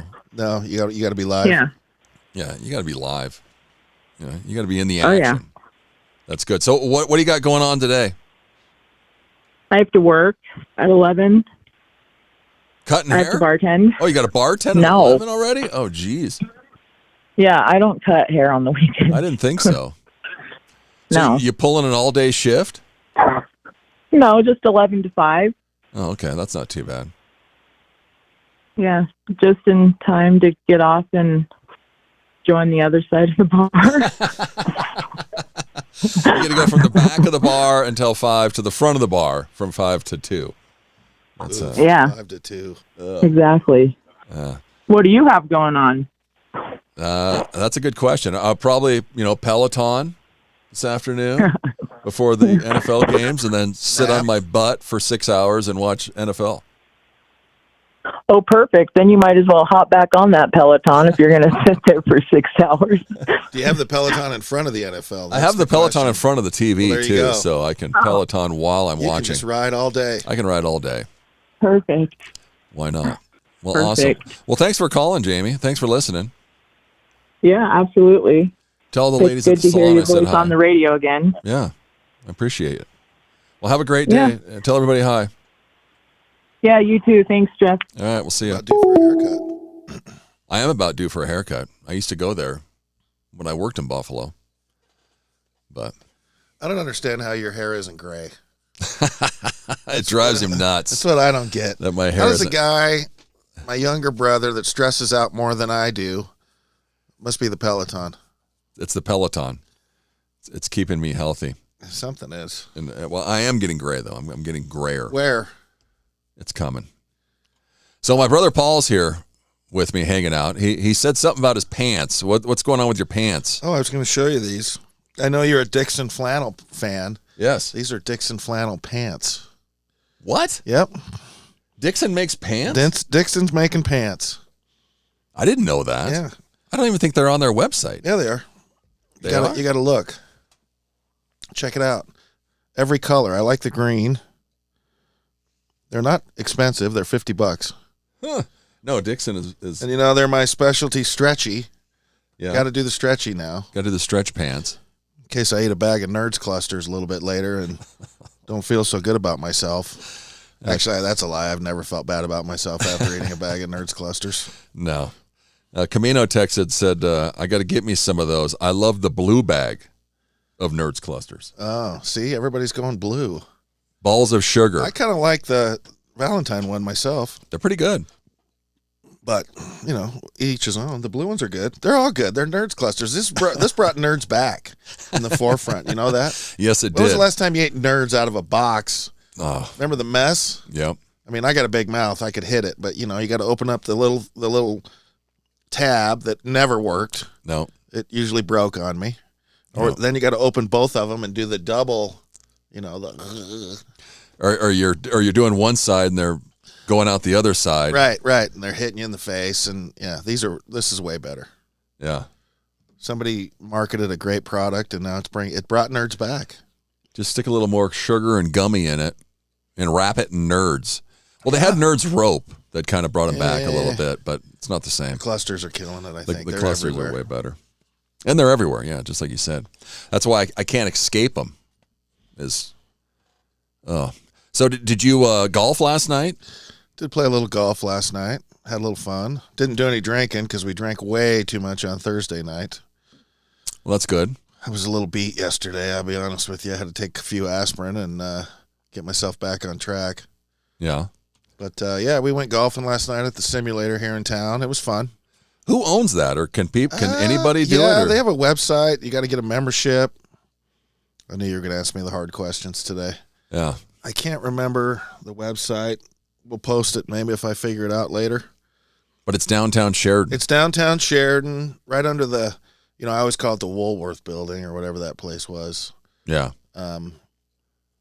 I think the shoe store used to be there. It's not anymore, but you know what I'm talking about. Where the coffee, the Bison Union is. Yeah, that's it. And you walk down the stairs, and there's a couple of simulators, and they're really nice simulators. They're the overhead ones. The screen is huge. The screen is maybe from this wall to that wall, maybe even a little bit bigger. Wow. All in HD. We played Wynn Las Vegas course last night. It was fun. It was really fun. Nice. And I'll have to remember what the website is. I looked it up last night. Did you watch any of the Indiana beatdown? Yeah, we were watching. They have 2 TVs in there while you're golfing. Okay. So you just log in, and we watched Indiana just kill Oregon last night. What'd you think of that? I think Indiana's going to be tough to beat. That's what I think. Yeah. I heard a guy last night on Fox Sports complaining about Indiana. He was saying that why? That they're a semi-pro team. They're bankrolled by Mark Cuban, and their average age of Indiana is 23, and the Green Bay Packers' average age is 25. Yeah, but I mean, 23 is a senior in college age. And most of them anymore, just like the kids that. What's BYU's age? Well, that's the question. I mean, but they go on a mission for 4 years or 2 years or. Well, maybe these guys went on a mission how to learn how to play football, and then a mission to get paid by Mark Cuban. Well, right? And anymore, since COVID, these kids have 5-6 years of eligibility. Well, did you see the Ole Miss quarterback try to get another year, but they denied it? Yeah, Trinidad Chambliss. 6th year, 7th year, He's whatever the heck it was. 6th year, and they denied him. Ethan told me last night that he is older than Carson Beck, and he is. They're both 23. Well, yeah, I mean, Carson Beck has played 6 years. It's like Bo Nix when he went from Auburn to Oregon and played for 2 years there. I think he played for 7 years. Yeah, I mean, how does that even work? I thought you had 4 years of eligibility and a red shirt, but you had an extra year with COVID. Yeah, everybody got a free year. Everybody got a free year. Yeah. And then if you get hurt in the middle of the year, do they give you a medical red shirt so you do another year? Yeah. I think that's what happened to Bo. I think that's how he got 7. But that's what they were trying to say Chambliss like in. If anybody's listening out there, I still have my 5 years of NCAA eligibility left. I can throw the ball about maybe 30 yards. If you need a lineman out there. I could be the Phillip Rivers of NCAA football. I don't know what the Pokes are doing next year, but hey, give me a call. I'd be willing to give it a shot. That would be hilarious. Coming back. Now at quarterback at 55 years old. Yeah. You take a hit. One hit, I'm done. Yeah. I'm done. I don't need some 300-pound defensive lineman laying on top of me. One hit, and they're going to be shoveling you off the... I would look like on Naked Gun when they ran that guy over with the steamroller at the baseball game. Just laying on the ground, dug in. Yeah. That would be me. Somebody, authoritarian regimes on the verge of collapse, says Venezuela, Iran, Cuba, and the SEC. Because I was talking about I heard you. The SEC earlier. Those guys, you know who cares about the SEC? The SEC. That's yeah. it. Yeah. They always whine and complain. We should have all of our teams should be in the playoff. Yeah, because you guys killed it this year during bowl season. And none of and I ran it down. It was awful. Yeah, what was their record? Was it 4-10? Is that what you said? Like 4-10, but then Something two of like them that. were both against SEC teams, so they're 2-8. So they played each other in a bowl game. Yeah. Why? Well, probably because there's 20 SEC I don't teams, so they didn't know. play during the regular season. But yeah, it's. But the thing is, they always think they're better than everybody else. They get ranked higher than anybody else. I mean, should Alabama have been in the playoff with a 3-loss season? No. Everybody's like, well, their competition's way better. Who determines that? But No. whatever. Camino says no helmet will fit you. Yes, it will. I found one in high school. I can find one now. If Max and Scott Rogers found a helmet. Yeah, right. And some of these NFL guys, they're so roided out, their heads are way bigger than mine. There's got to be a head bigger than mine because I've actually been to the hat store and found a hat that was too big. That's true. So there's somebody out there. There's somebody out there that has Somebody's a out bigger there head. getting a lot of hats on the clearance rack because they can't get rid of them. Getting 8.5s, getting 9. I think I've seen an 8.5. Yeah, I've seen an 8.5. 8.5's too big for me. Well, I was going to say, that's too big for. What are you, an 8.25? 7 7/8. 7 7/8. Or an 8. I think I'm 7.5. So I have a big noggin as well. Yeah, see? But 7.5 and 7 7/8 isn't that much difference. I remember, was it Max or Scott that had Max had a bison helmet in bison 8th helmet. grade because we didn't have a bandit helmet that fit him. So everybody's standing on the sidelines and he's got the giant gold helmet on with no stickers and everybody else has the white and blue. has the white with the blue B on Right, it, and right. Max has the gold. Max I had remember the gold that. That was back in the day when they couldn't figure out how to repaint a helmet. I guess. Well, that was back in 1985, so maybe they've upped their games. We still had helmets from Sears. We had the old Roger Staubach face mask. Yeah. And the helmet, a kid from Gillette hit me so hard I didn't even know my name. It really protected you. Yeah, and there was no, nobody was pulling you out of the game going, are you okay? How many fingers am I holding up? They just said, all right, good job. Get back in there. Yeah. And I wonder why I can't remember my name half the time. Your brother could go back to school like the movie The Senior. What is this? Neither 4 decades after being knocked off his team, Mike returns to his alma mater to take a hit that changed everything. Yeah, I'll take a hit that's So going to he change comes back everything. to I'll play be football. freaking. I won't know where I'm at. I can't walk. Yeah, I don't think so. Witness the true story of The Senior. I've never even heard of that movie. I haven't either. Did you watch F1 yet? No, I haven't. We talked about that. It's got the Michael Chiklis. You know him. He's the actor, the bald guy. He's been in a bunch of stuff. He was on like The Shield or something. Oh, that guy. Is he the coach? He's the player. He's the guy that comes back. Well, his body type's mine. Short, exactly. fat. Short and fat. What's he playing? Line? He must be. Wow. When did this come out? Who told you about that movie? Somebody just texted me. Huh. Doesn't say. Or I can't find it anyway. I don't think it was too long ago. Oh, yeah. It came out, released September 19th of 2025. Wow. Made a whole $5.2 million at the box office. It didn't make it to the Centennial Theater. That's for damn sure. No, it didn't. I wonder Maybe if it did. When was the last time you looked to see what was playing at the movies? I look all the time. Do you? It's You guys streaming like on going to the Angel movies. and rent or buy it on Prime Video. Weird. So I tried to convince Jeff, speaking of football, Thursday night we were looking up Jags, Buffalo Bills tickets. I said we could fly from Sheridan to Jacksonville on Saturday, come home after the game. Probably both have of our stuff laying out in the front yard when we got home. Yeah. As our wives would kick us out of the house. But it would have been fun. Because we were thinking, the game's in Jacksonville. Nobody goes to the Jacksonville Jaguars. You can get games. tickets to the game for $200. Yeah. To the playoff game. And the plane tickets were about $500-$600. Well, they were, $1,100 for 4 of us. Right. So that's not bad. That's like $300. We could have made this happen. Yeah. Would have cost us about $1,000 each. Maybe. I mean, I don't know. I think we missed out. I think we missed our opportunity. This is what happens when you're drinking beer, watching college football, and dreaming that you have all the money in the world to go do whatever the hell you want. Yeah. But I don't know. Well, and even my son is sitting there. He starts his job on Monday. Yeah, mine too. Oh yeah, let's do it. And he's like, I can call in. Yeah. I can probably do it through Zoom on my first day of work. I was like, yeah, that's going to look really good. It's just what you want to start as a new job on Zoom. With bags under your eyes and bloodshot eyes. Exhausted, hungover. Slept. Yeah.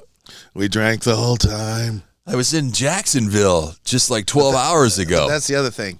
The game's in Jacksonville. It'd be 70 degrees. Yeah. We'd be wearing T-shirts.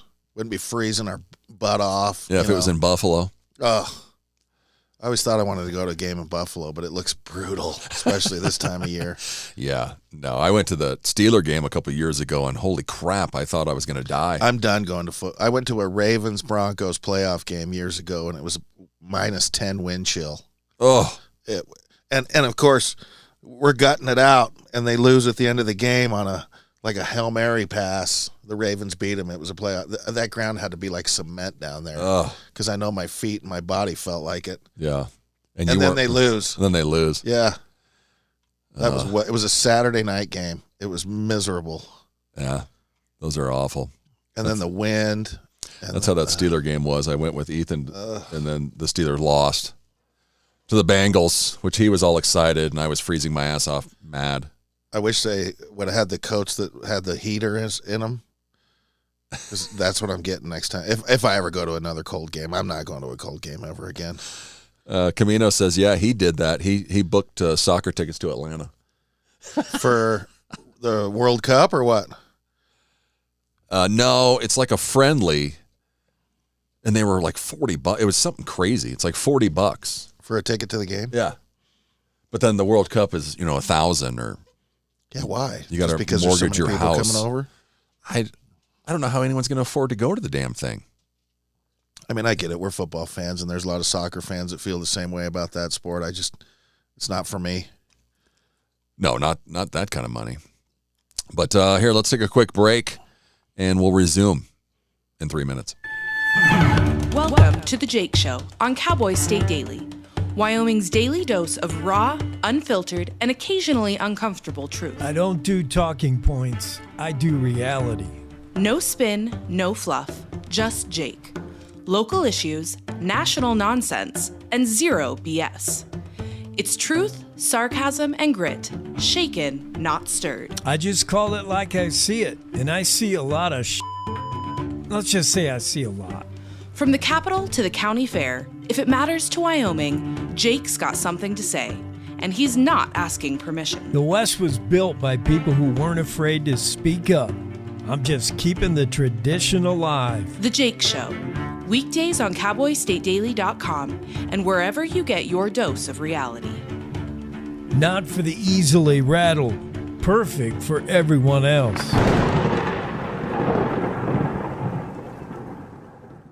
This is the Cowboy State Daily Radio Network. Nestled between Casper Mountain and the North Platte River, you'll find the heart of Wyoming. With a bustling downtown centered around our outdoor haven, Casper is for adventurers, freedom seekers, and rule breakers who find beauty off the beaten path. So if touchable history, a vibrant community, and uninterrupted outdoor recreation define your travel itinerary, allow us to welcome you to the one and only Casper, Wyoming. Plan your trip at visitcasper.com. All right, look at you taking the stairs. Who are you? We're your lungs. We are proud of you for quitting smoking, but you still may be at risk for lung cancer. A routine cancer scan can detect it early when it's more curable. Good to know. Well, I gotta go somewhere. So do we. So do we. Listen to your lungs. Get a routine screening that could save your life. Talk to your doctor and learn more at savedbythescan.org. I think I finally found. Hey, how you doing? Hey, Mason. Hey, Mason. Got a new house. It's looking pretty cool so far. A place that I call home. I'm teaching Louise how to cook some lasagna. It only takes a spark to make a fire start.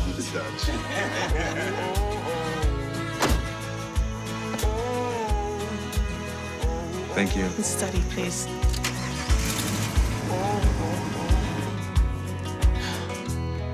I think I finally found a place to make my own. A place that I call home. This place that I call home.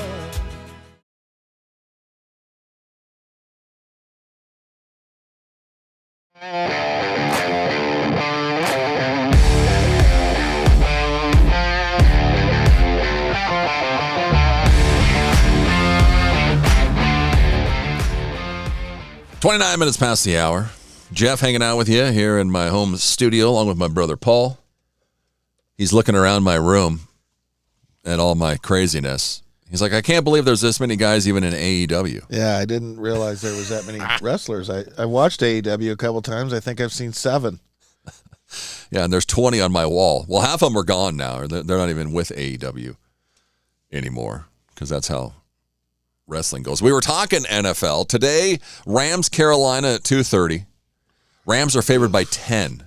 I think that's a safe bet to take the Panthers myself. Didn't they just beat them? Well, I was going to say, the Panthers beat them. At home. At home like 5 weeks ago. I mean, everybody's going to be stepping it up today, right? Yeah. But, yeah, it's the playoffs. It's different. I mean, Stafford, didn't he throw like 3 picks a couple weeks ago? Was that 2 weeks ago, last week? Yeah. I mean, it wasn't great.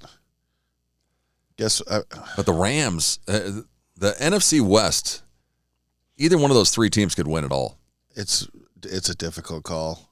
All these games are tough. Yeah. Especially when it comes to the playoffs. And then the crazy I'd like to see the Panthers, though. I'd love to see the Panthers win, but I don't know if it's going to happen. Packers, Bears. Yeah. So the Bears win the division. Right. They're at home. The Packers are favored by 1.5. You know what's weird is, like, aren't most of the road teams favored? I think Buffalo's favored over Jacksonville tomorrow. No, Jags are favored by 1.5 now. Oh, it changed? Yeah. Because Buffalo was favored by 1. Today, both the road teams are favored. Tomorrow, the home teams are favored. And then I wonder, and the Texans are favored over the Steelers. So 3 and 3. What Bears team's going to show up and what Packers team's going to show up today? Yeah, exactly. What's the temperature tonight? Does it say? It doesn't say. Just says it's on, and that's on Prime. Yeah, what the heck is that? Tonight. The game today is on Fox, and then tonight's on Prime to make everybody mad. Bills, Jags, we were talking about that one. That's a tough call. It's a very tough call. You know, if the Bills offense comes out on all cylinders, they could do something because they're going to have to score some points because their defense gives up a lot of points. Yeah.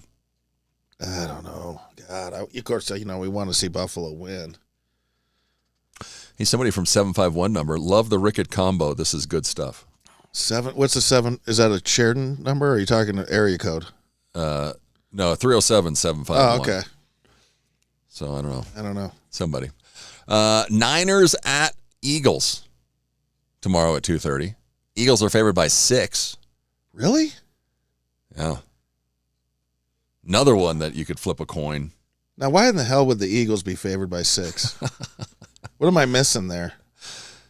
Because they're at home. The Niners have to have a better record. I think their records are pretty close. Vegas knows something that we don't.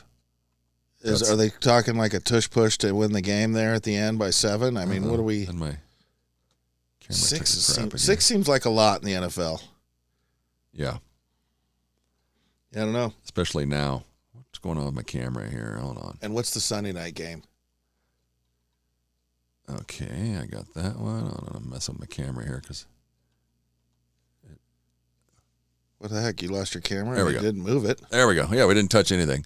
It just likes to freak out. The Sunday night game is Chargers-Patriots. Oh, that's right. Patriots are going to win that. It's got to be freezing there Sunday night. Yeah, and the Chargers on the road, night game. I got to see what the weather is tonight in Chicago. New England's favored by 3.5. Now, that spread seems a lot more realistic than 6 points for the Eagles over the 49ers. Yeah. I mean, I know the 49ers, their defense has been – there's a lot of injuries, right? For the Niners? Yeah. Yeah. Always. But, yeah, 6 seems crazy. Then New England, yeah, I think the Patriots will probably win that. And Justin Herbert, every playoff game, he's awful. Tonight in Chicago's a mix of rain and snow developing overnight. Low temperatures around 33, which isn't the worst. No. But it's like that humid, bone-chilling cold. Players will be dealing with cold, wind, and potentially slippery conditions. Great. That sounds fun. Sounds like a game that I'm going to watch on my couch and not in the stands. Yeah, I'm going to be nice and warm. Maybe have a blanket, sweatpants. And then Monday night, Steelers-Texans at Pittsburgh. Ooh. Texans favored by 3. Ooh. If I badmouth the Steelers, you might hit me. The Steelers have a fighting chance. That I'm giving them. Well, it's the old guys against the young guys. But the Texans have won like 9 straight. Here's the thing about the Texans. They bring it on defense. Yes, they do. Aaron Rodgers is going to be in trouble. Yeah, he's going to have to get rid of the ball. But it's going to be freezing ass outside. Yeah, no, but doesn't that favor the defense? Kind of. I mean, if it's freezing ass and you're playing defensive line and you're snot bubbling, ready to hit Aaron Rodgers, can't tell me those young guys don't want a piece of him. Talk about the senior. It says Prime games you can watch easily on Twitch. So there you go. If you don't have Prime out there. Thanks for the tip. Unfortunately, if you're married, you have Prime because your wife's got packages coming to the front door every other second. Right? That's your problem. I will say that I do use the Amazon Prime every once in a while. Well, yeah. But I like to buy stuff around here, but I don't. But the problem with Prime, what happened to our 2 days? Oh, it's Christmas. That was. Isn't your UPS guy out working at 10:45 p.m.? Yes, he was. Last couple of weeks. Somebody's calling us. Poor guy. Morning. Welcome to CowboyStateDaily.com. Hello. Hello. This is Raina. Well, hello. What'd you say your name was? Raina. Raina. Oh, hey, Raina. Hi. How are you doing? Good. Good. Where are you at? In the house. I just woke up. Are you in Buffalo? Yes. Oh, okay. Here, turn your radio down or your video down. You're echoing. So how's life been going? Okay. She just hung up. No, I think she's still there. Can you hear me? I don't know what to say. She doesn't know what to say. Well, that's good. I'm glad you're back in Buffalo then. Yes. Yeah. So you're doing well. How's your mom? She's good. She's good. Everybody's in good health.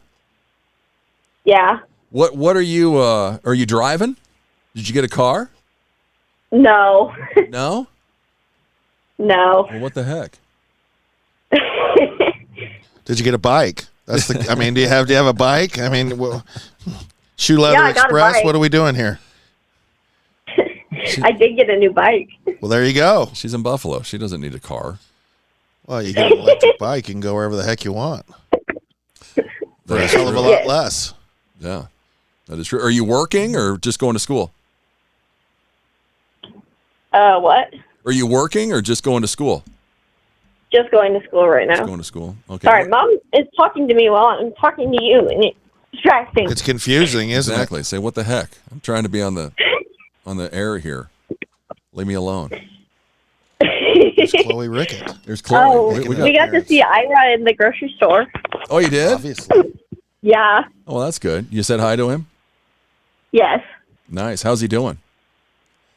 He's doing good. I told him in the first hour if he was listening to call in, but he must Who's not have that? been listening. Ira. Oh, gosh. See what he's been up to. Is he going to be calling in too? He's gonna be calling in so you can't understand it. How you doing, bro? That guy talks a whole new language that nobody understands but you. Yeah. I don't get it. I could understand him, but nobody else could. That's good. Well, right on. Well, thanks, Rana. Thanks for listening. Thanks for calling in. You're welcome. I just wanted to say hi. Well, hi. Well, take care. We'll talk to you again. Thank you. All right. We'll see you. There's Rana over in Buffalo. Somebody texted us, said, I just looked. The only teams the Eagles beat by 6 were the Giants, Buccaneers, and Lions. Yeah, that's what I mean. What are we missing here? They know something we don't know. So should I parlay the Panthers-Eagles with the points? Yes. I think I got 95 cents left in my DraftKings account. Right? Put it all on. I'm betting it all. Am I going all in on this Panthers-Eagles parlay? I'm going all in with my 90 cents. I bet I could win like $3. This is the comeback. Yeah. I've been watching with $20. You could start trading today. Just takes $20, and in 2 weeks you'll be rich. Yeah. That's the type of thing you can say. Maybe. All right, Chloe's in here. She's wants to give us a Stranger Things wrap up here. Grab the mic there from your Uncle Paul. Put that thing up to your mouth there. Okay, so you finished it. Yep. Give us your thoughts. What'd you think on the Stranger Things finale? Obviously bittersweet, but definitely a little disappointed. I mean, there were so many holes within the plot that the whole fan base, like on TikTok and Instagram, was saying that there was another episode, and it was just not released yet. Yeah, that's what I kept. I talked about that in the first hour today, that there was rumors. You were thinking there for a little while that there was going to be another episode. So there's like a missing episode that they're going to come with like in a year or what? They said it was supposed to come out January 7th. Yeah, that it was but coming now. Obviously it didn't. Today's the 12th, isn't it? Yeah. Today's the 10th, so they're... All day January 7th, I was looking at Netflix, but then some of the cast members were like, yeah, there's not another episode. So how many holes? I mean, what did not get wrapped up for you? A lot. Just like different things throughout. Even the episode had changed from like the first 30 minutes to the last hour and 45 minutes.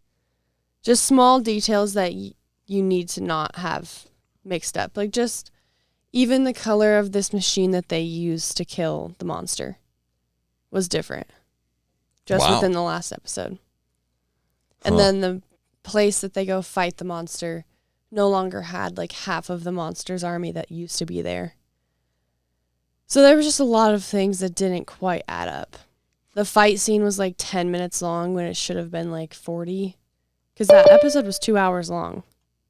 So the fight scene should have just been more.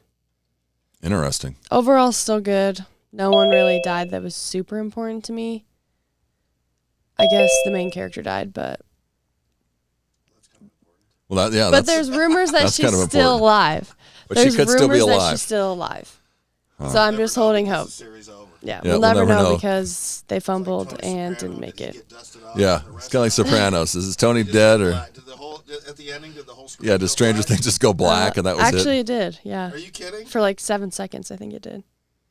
Not the whole time, but there was a moment where the screen went black. Interesting. So were you happy? Were you mad? What were your feelings at the end of it? I was honestly happy, a little bit annoyed with the whole, like, you don't know if she's dead, you make up your own ending kind of thing. But then once I found out about all these, like, rumors and, like, missing pieces, then I was mad because I was like, really, guys?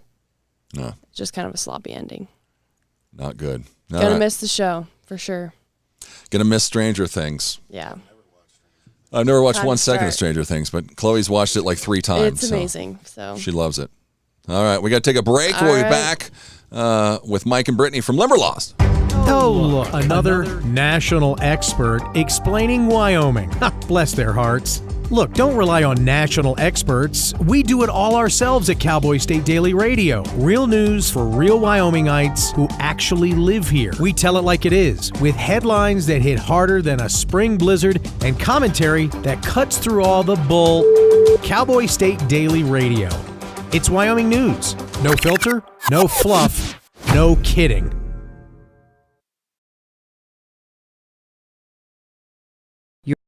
You're listening to the Cowboy State Daily Radio Network.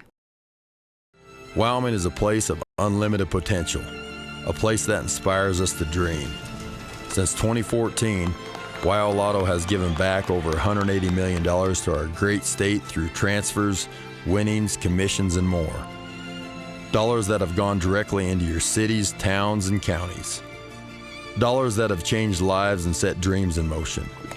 Thank you, Wyoming, for a legendary 10 years. We can't wait to dream up what's next.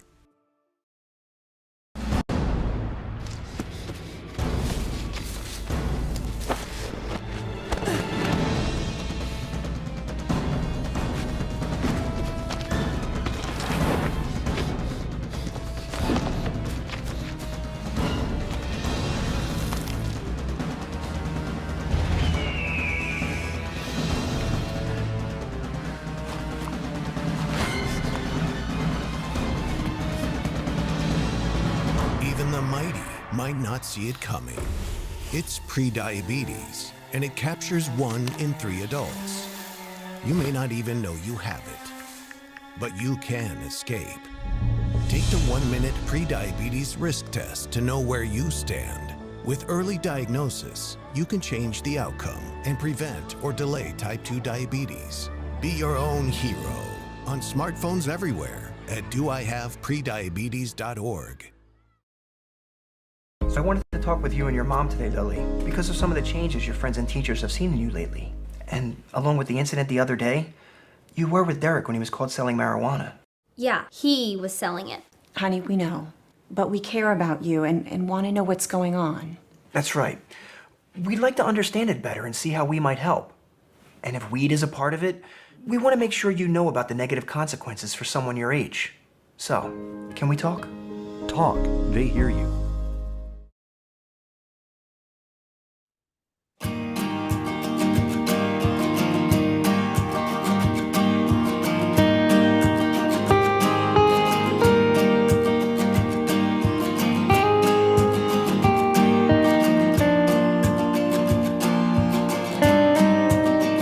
Cowboy State Daily with Jeff. Saturdays with Jeff right here on Cowboy State Daily, 6 until 10 a.m. Mountain Time.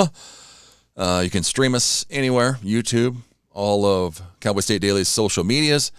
And right now we're going to head to the Zoom room because we have a couple from the powerhouse rock band Limberlost. Limberlost recently released their latest album called Beautiful Scars. We're stoked to have drummer Mike Burnt, I think. Brittany's in there somewhere, maybe. Maybe when she talks, we can see her. There's Mike. Hello.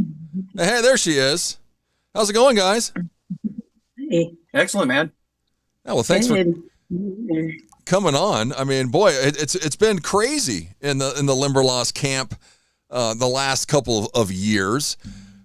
But I mean, where to even begin? You guys are in Arizona right now, right? Yes. Yes. How is it in Arizona? Is it 70 degrees? Is it nice?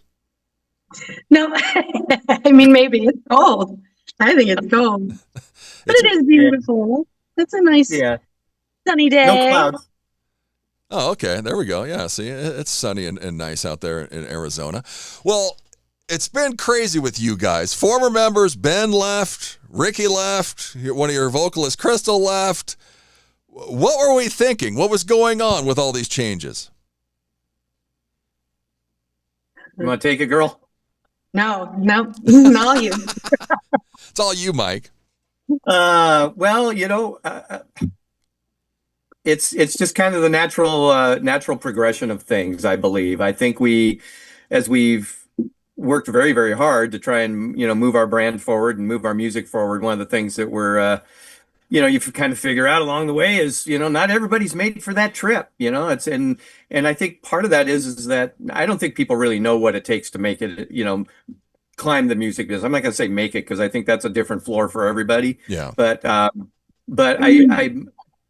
will say it's the climbing, sometimes I call it gravity. I say eventually as you start to lift off, gravity starts getting people, for different reasons. It could be family, it could be business, it could be work, could be, perception, could be artistic, direction. It's just a lot, lack of business knowledge, too much business knowledge. I don't know. There's always things, and I think that it's really tough to put a finger on everybody's individual things. I mean, there are people that got asked to leave. There are people that left. It is what it is. It's just the progression. But we're very excited about the team we have with us now, and the music that we're creating, and the direction, and all the fun stuff that's ahead of us. Because at the end of the day, the rearview mirror doesn't do us any good. No, not at all. Sammy, Devin, and Steve, the new members. Where did we meet Steve? Do we know him, or how do we find him? Well, Steve and I have been friends for years. I in fact, Devin, his son, was the person that we were originally, Brittany and I are like, yeah, we need a guitar player. And we went looking and I was like, man, we need to hit Devin up. I've been watching Devin grow since he was like 12 years old, and he's, what is he, 30 now? I mean, he's a heck of a guitar player, and very professional. And I've always really wanted to do something with him, and just things never have kind of worked out. And so we reached out to him with our new material, and I couldn't get a hold of him because, like most younger folks, they don't answer their phone. Yeah, they don't answer their phone. They don't respond to the text. It's just, it is what it is. So I hit his dad up because I was like, I know Steve. I'll call him, see if he's, I don't want him to think we're trying to steal Devin away, because Devin has other projects, and Steve was, the bass player for Metal Church. He was 23 years with Metal Church. He also plays with Autograph. And he's got a couple other projects out there that he works with, but pretty much the consummate pro, toured the world 25 times, that kind of thing. But I reached out to him and I said, hey, I'm trying to get a hold of your son, and and he goes, well, send me the stuff, man. I'll send it over to him, and blah, blah, blah. And so we did. We sent him over the album, and a day or so later, he called back and says, well, what do you need for this? I go, well, we need a guitar player and a bass player. And he goes, well, I found him. And I go, oh, great, let me get a pen. And he's like, no, you're talking to him, bro. I want in. So that's kind of how that all happened. They just fell in love with the material and the direction and what we were doing. And so, yeah, we picked them up, and so that's how we got Steve. Yeah. Well, the direction, when you listen to Past Limberlost and you listen to Beautiful Scars, we've morphed into a little more modernized sound, a little more Evanescence, the two females. Where did this come from, Mike? Was this just the evolution? Is this the new guys? What?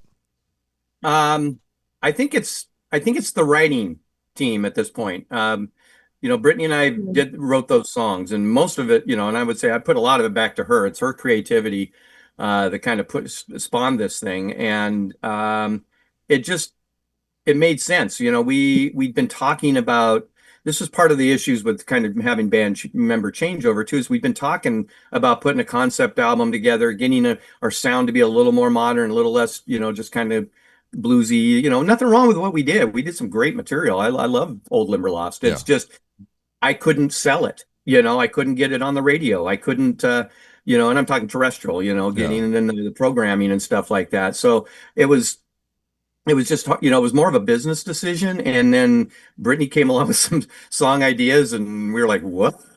So we just started working on that. And then we put the material together and sent it to our manager, Paul Crosby. And he was, hey, we got some demos. And he's like, demos my butt. He goes, we need to release this stuff. So it was a natural evolution for us, because I think that was the writing we wanted to do all along. It's just that when you're in a camp with a lot of strong-willed people that had been there, some of them from the jump, we couldn't make those course corrections with those folks. They just didn't want to go down that highway with us. So, well, and Brittany, these videos, Buried and Alien, how much fun did you have on these sets doing these videos? Oh my gosh, so much. Are you able to hear me? Yeah, we got you. Okay, good. I'm on a bit of a walk right now. I'm actually at a fitness retreat here in Arizona. So I'm trying to do my class schedule while also being here. But yeah, those videos were so much fun for me because not only did I get to act in them, but I also was heavy-handed in creating the videos themselves. Here we go. So that's kind of the first time I really got to see a script of mine come to life with such an incredible team, and it's intoxicating. It's absolutely addicting. Yeah, I imagine more to come after Oh, those yeah. two.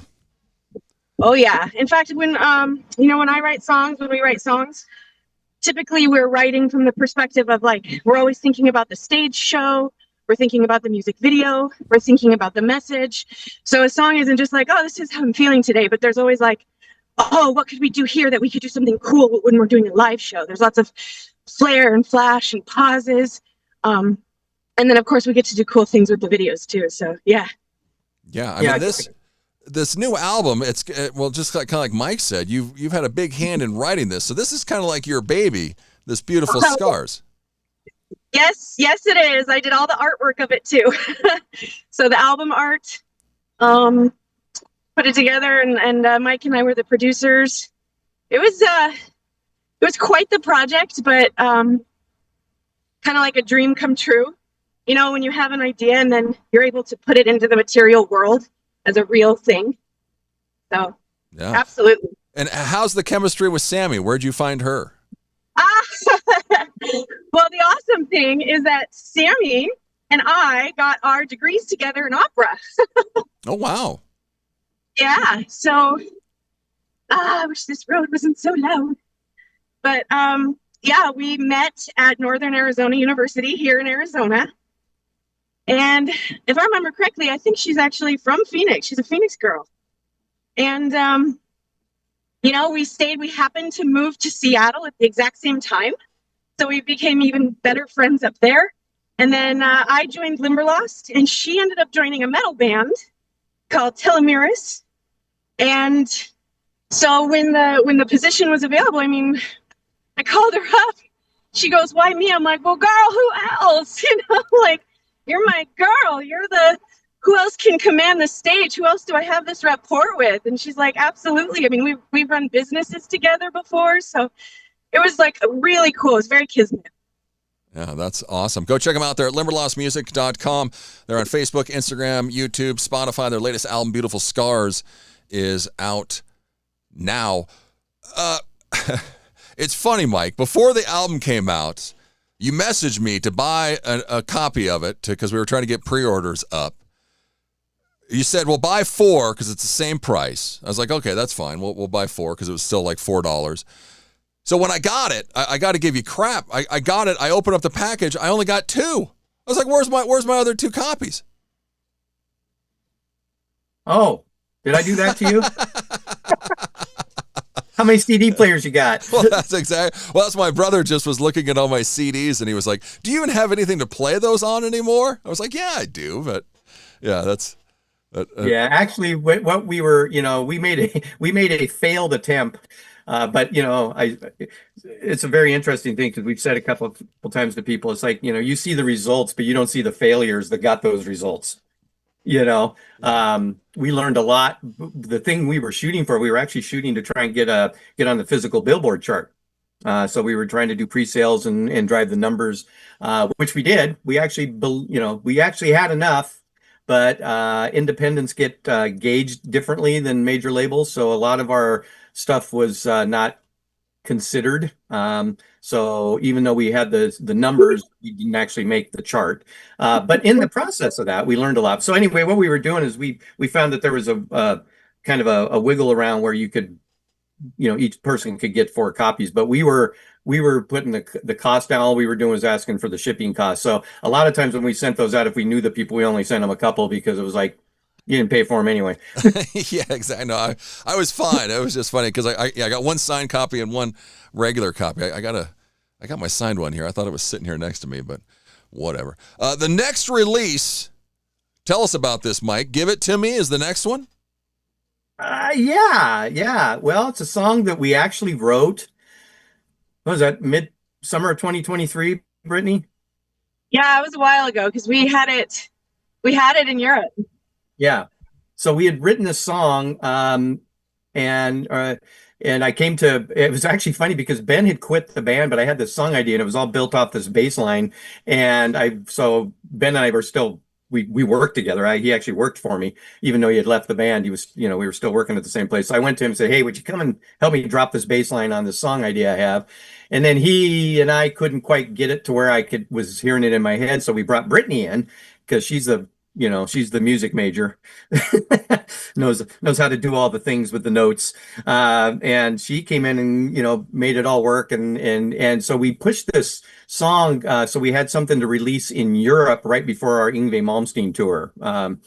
And so that's what we did. We kind of put this song together, produced it with Crash Bang Boom, and then released it on our European tour for UK and Italy.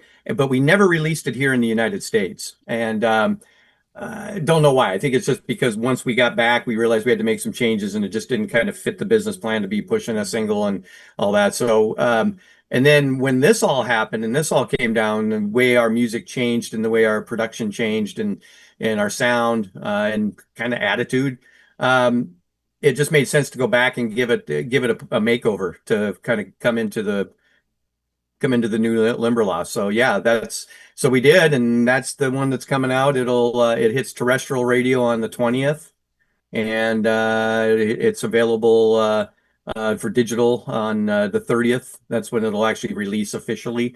And right now there's you can pre-save it and also pre-order it off our website. So yeah, we're just very excited. It's a cool tune, and we had some fun with it. We had, the original was cool, but this one we had a lot of fun with. Yeah, go check it out. I won't expound on that because that was more down Brittany's aisle. But yeah, it was pretty cool. It's pretty. We really 10 like a.m. it. All right, we've hit the top of the hour. We're out of time. Go check them out, limberlostmusic.com. Mike and Brittany from Limberlost, Beautiful Scars is out now. They're going to be in Glen Rock coming up July 31st, and they'll also be in Sturgis in August. So thanks, guys, so much for coming on. All right, Jeff, thanks. Take care. It's time to take a look at what's happening around Wyoming. From the Cowboy State Daily News Center, I'm Mac Watson. The feud between Governor Mark Gordon and Secretary of State Chuck Gray boiled over on Thursday when Gordon asked Gray, quote, "Do you want to step outside?" unquote, near the end of a Marathon Wyoming Board of Land Commissioners meeting in Douglas. Cowboy State Daily's David Madison reports friction between these two politicians isn't new. Governor Gordon expressed his displeasure with Secretary Gray